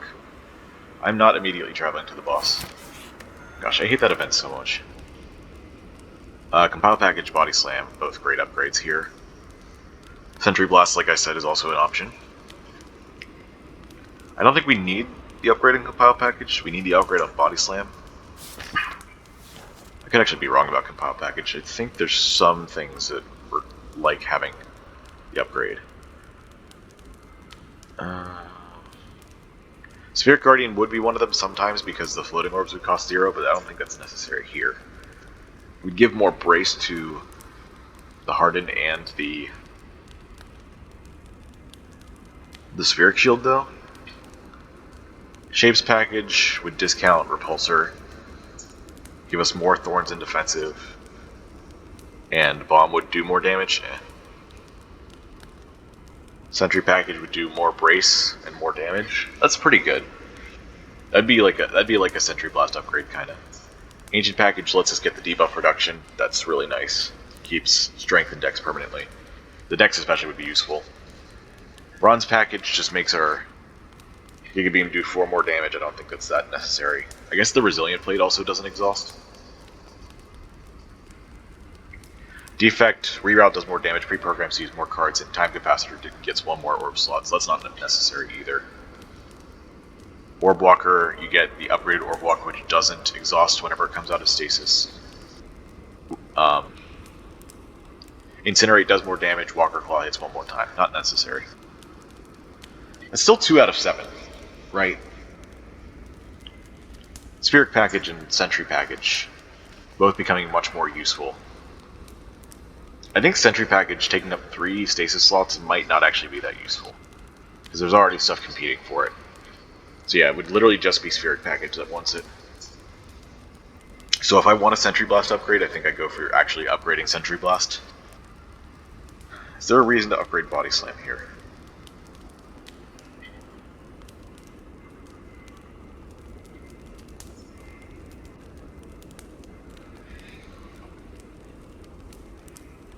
You know what? I'm going to go with this.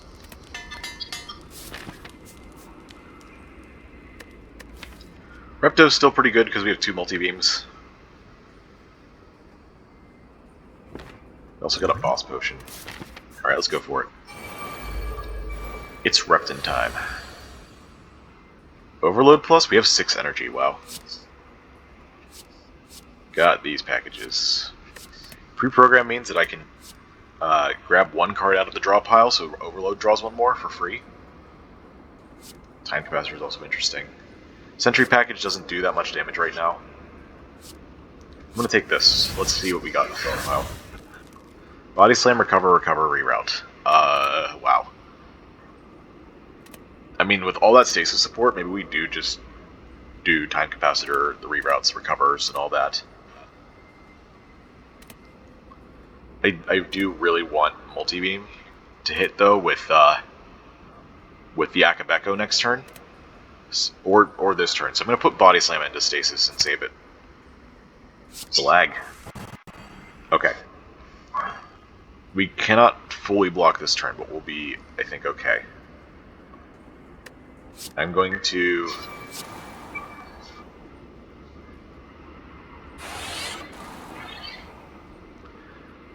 We just have so much damage in hand, maybe I should just do the reroutes. Yeah. There's Multi-Beam, hello.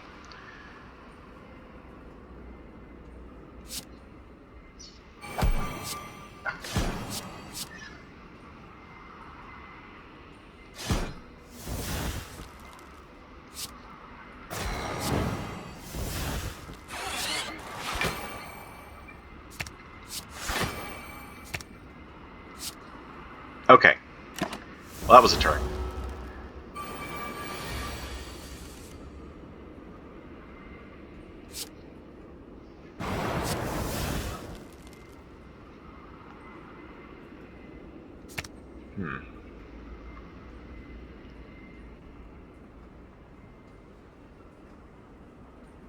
Well, we didn't get Multi-Beam this turn, which is awkward.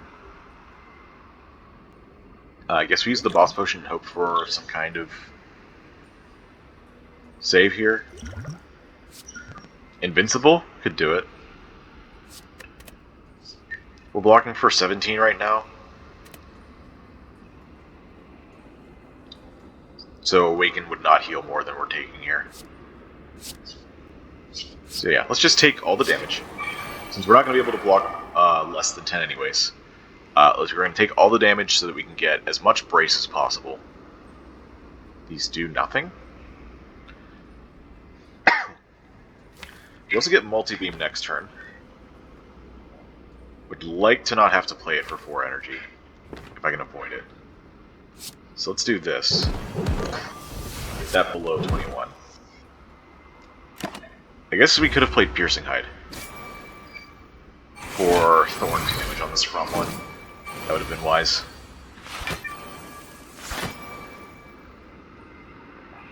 On the bright side, we did get extra defensive mode, so... Man, that's a lot of cards that just came out of stasis. Multi-beam. And we get 2 energy out of this, so I'm just going to do it.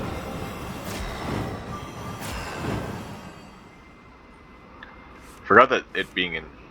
Wait, no, we just have 2 strength from Revenge Protocol, that's why it happened like that. Okay, that makes sense.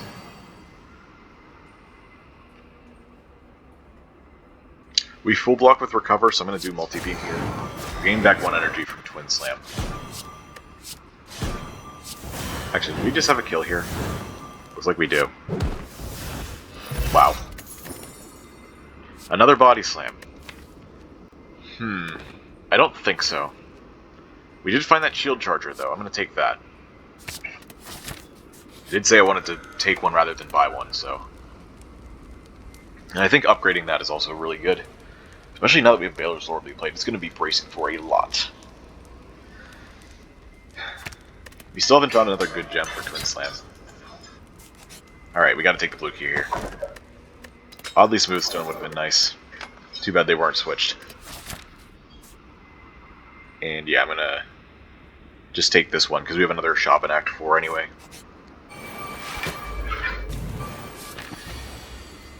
There was a world in which we got one of the 2 rare relic events and got Wing Boots to get to this other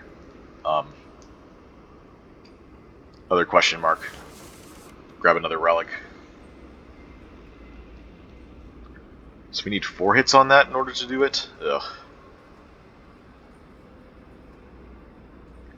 I'm going to do this.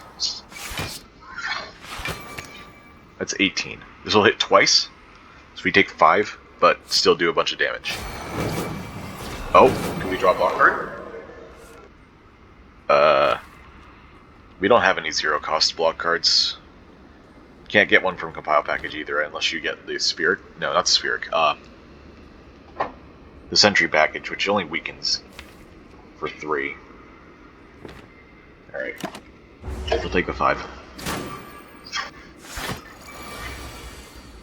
We would have gotten these 4, which would not have put us into defensive. Because remember, we took 5, so we'd have 15 brace left right now. Oh wait, we didn't have any. We didn't have energy anyways, so there you go.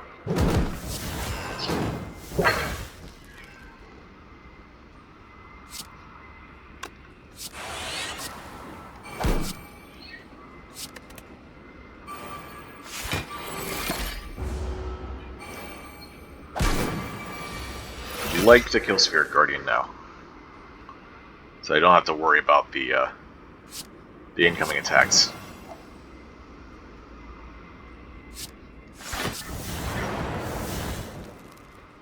$14. Not quite. That'll do it though.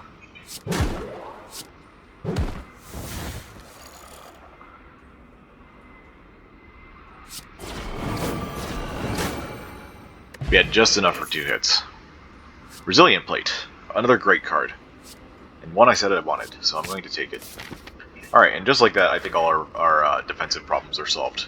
We got 3 great brace cards. And Baylor's Lord we played. We're going to be just fine, I think. All that's left now is to get the red key.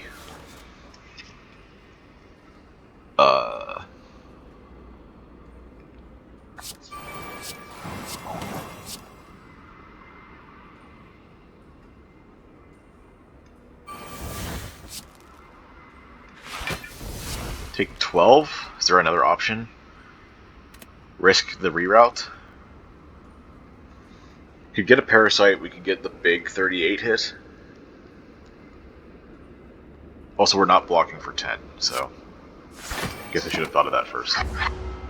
Oh well.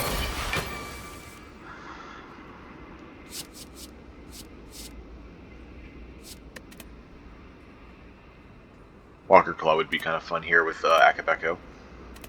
Sure.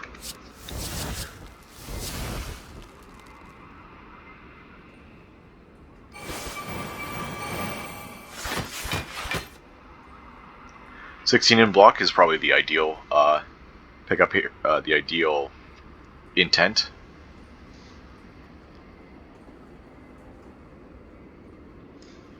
And I'm gonna get a bunch of extra block like this. Maybe we get Body Slam this turn. Body Slam with the Vent Steam. We got Multi-Beam, which we are not going to be playing. You can't control Intense with a multi-attack.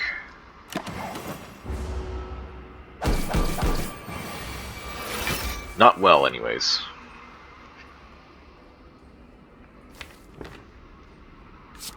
$78? That's close. That'll probably do it. Yeah, 93. Okay. Bobble Burst. We don't have a gem for it. I would like to, but we don't have a gem for it. Could we take the clone instead? What would we clone? Could clone Shield Charger. I guess Compile Package. Body Slam. Body Slam's kind of a meh one. So is Multi-Beam. Nah, skip it. Shop time. Well, now White Beast statue shows up. I think it's a little late for that, though.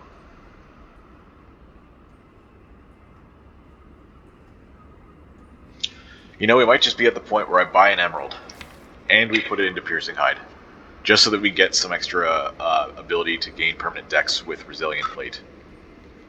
And even Overload, honestly. I don't see any other cards I would want to take. Mayhem is fun.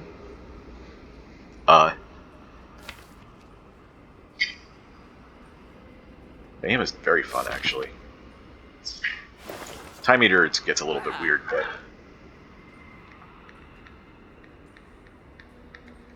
Do I even want to remove a card at this point? Dexterity is actually making our defense good. Charge Core and Sentry Blast stay out of our deck.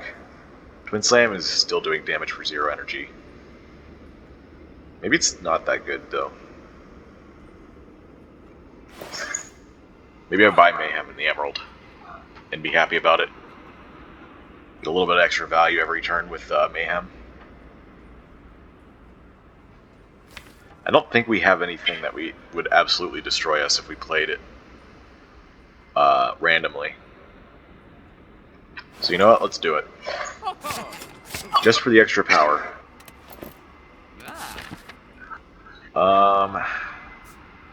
I really don't want to fight Nemesis, so I'm gonna go left. We're gonna take the coward's route. Oh, we have reroute. I forgot about that. That's better than putting it in that. Oh, and yeah, we get extra heals from Eternal Feather for going this way as well.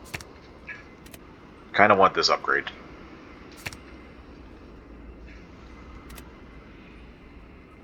Yeah. Just make sure it stays playable. And then at the next fire we recall. That was a fight, okay. This is another multi-beam winning fight.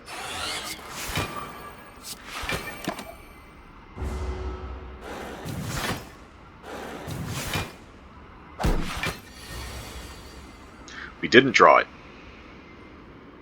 And we can't enter defensive mode. Could we have even done anything?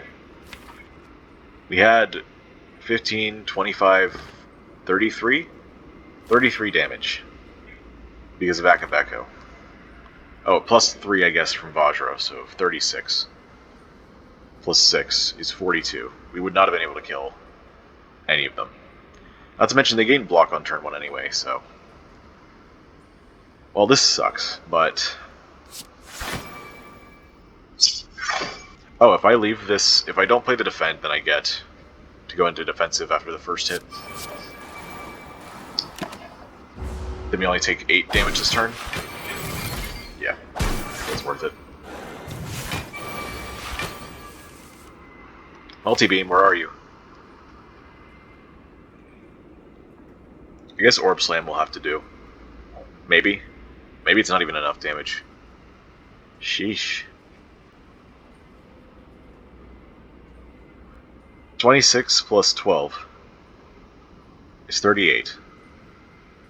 It's not enough to kill any of them. We're taking... There's 56 damage incoming. Jesus. Man, this was not the time to bottom deck multi-beams. That's for sure. Also, where are the good potions? I guess that's what happens whenever you don't take hallway fights.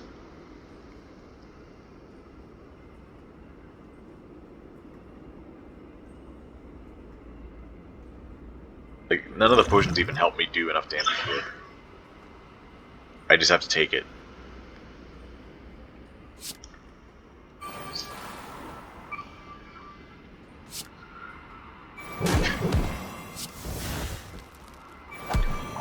This saves me 4 HP, I suppose, but I need that for the next fight probably more than this.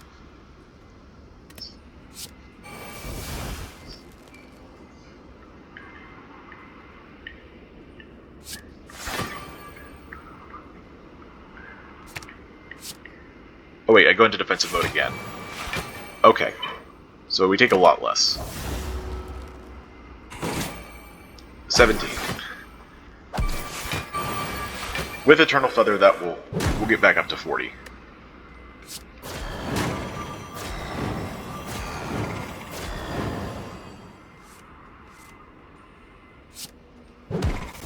Sheesh. Another emerald? I mean, I did say I could throw it in the piercing hide, so why not? This is how we're doing this now. Now we just gotta beat the next 2 fights. Both bosses. Whew, here we go. Time Eaters first. And of course, our first hand is absolute trash.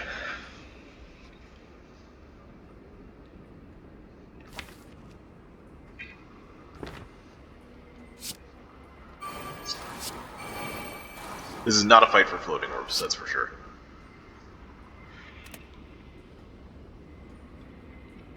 I'm just gonna do this now.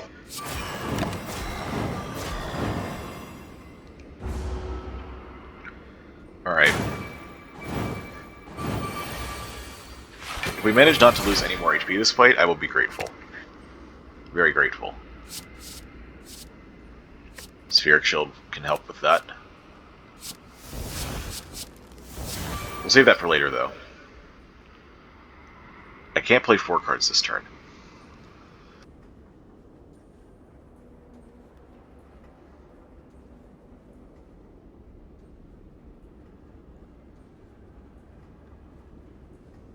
But I can stay in defensive. Wait, no, I can play 4 cards this turn if I use the energy pot. I don't think I should, though. I'm gonna do this. We're gonna have 1 card next turn, but we're gonna have another turn of defensive mode to help us stay alive. Just like that.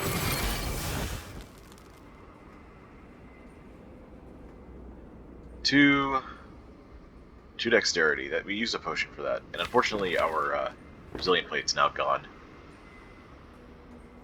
Him not attacking, though, is pretty good. We could do multi-beam if we wanted, but I don't think that's wise. I think we want to stay in defensive as much as possible. So I'm going to curl up on reroute here. This is not a deck. This is not a fight where you have to scale offense very much. As long as you're scaling your defense, you should be fine. Ooh, body slam coming in hot. Very nice. And you know what? Bring it back. 5, 6, 7. And then 8 from Mayhem. 9 from Body Slam, and then we can play a 2 cost, a 1 cost, and a 1 cost. Okay, great. All planned out.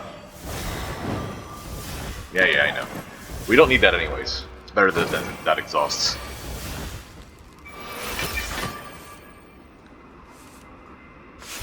Good. Alright, 4 cards this turn. 1, 2, 3, 4, I think. Actually, this is already splitting him. And we can't do any more than that, so I think we want to...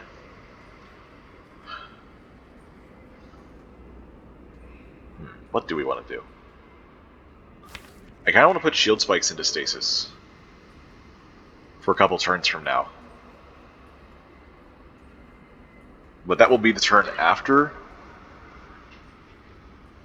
The turn after Time Eater heals. So I guess we have to do defend instead. 9. 10. We don't have to play shield spikes, but we probably should just for the brace. I want to play time capacitor. But maybe it's too late for that. 141. If we had drawn Vent Steam, maybe we could have actually killed with another Body Slam. Didn't really think it would be that great, but turns out I might be wrong. What do we want to bring back here?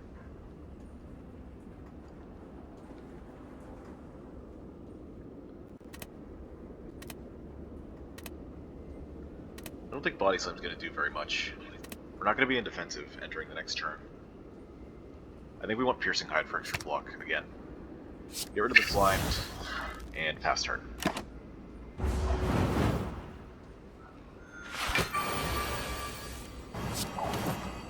Vent Steam, very cool. We're not playing Floating Orbs this fight. I am going to do some recovery, overload things. Spheric Shield, I guess is a good time now. Man, if we had gotten that recover, I would have brought back Body Slam for sure. Too bad we didn't.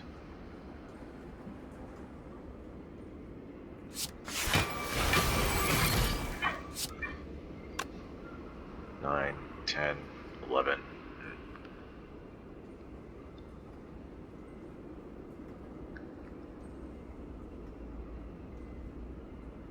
We're going to be weakened next turn as well, so keeping multi-beam in stasis maybe not the best idea.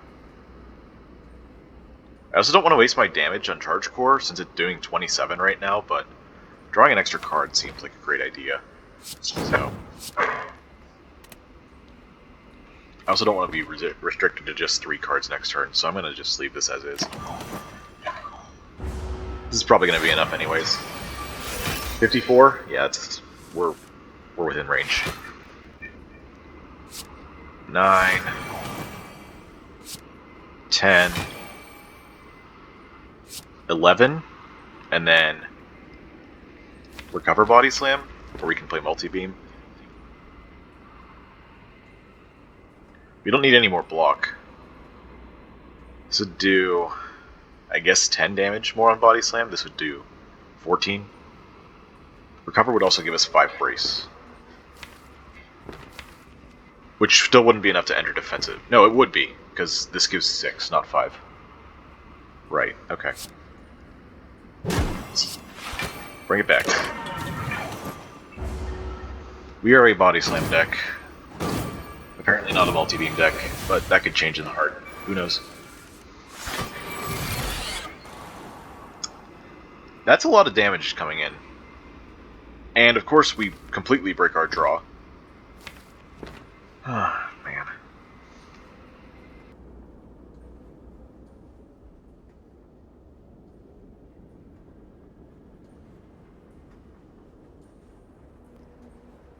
What are you supposed to do? Like, I think I'm actually just dead. 38? We don't have any way to block that. There's no block cards in my hand. I can't re-enter defensive.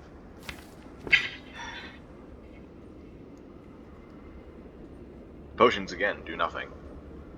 I guess if I had gone for the body slam play, I would have survived this, but I didn't.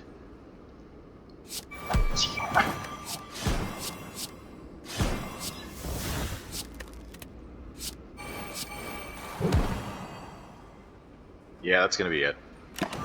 That's really sad.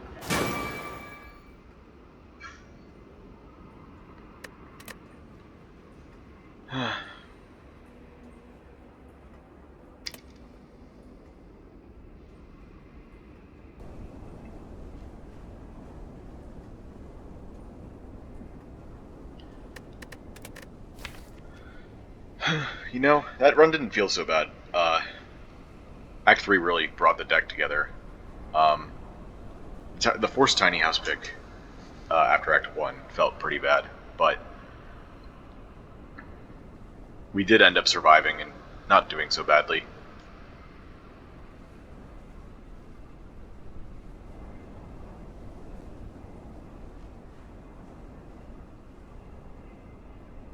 I don't know what to say about that. I guess just the misplay of the second body slam to instantly kill Time Eater is what ended me, along with that really bad draw. I thought that my deck was a lot more consistent than that, but apparently it wasn't. Between the harden, the powers I wouldn't play, the slimes coming in from Time Eater. Just didn't work out that time.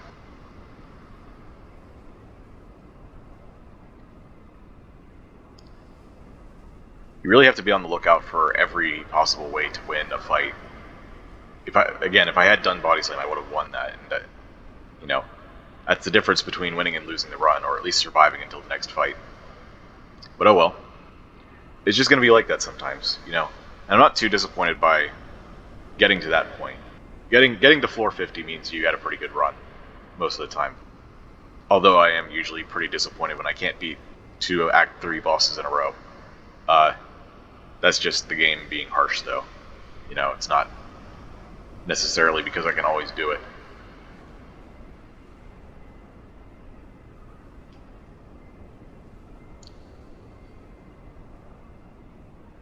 Overall, I think it was another interesting run. I felt like we were really low on gems, though. Like we were getting garnets, thorns. Like the only thing that I could consistently pick up were emeralds, and then our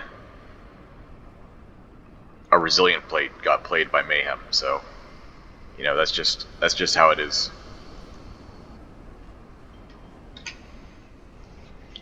Anyways, I hope you enjoyed this episode, and we're still going on this series. It's not stopping anytime soon. So I hope to see you in the next episode.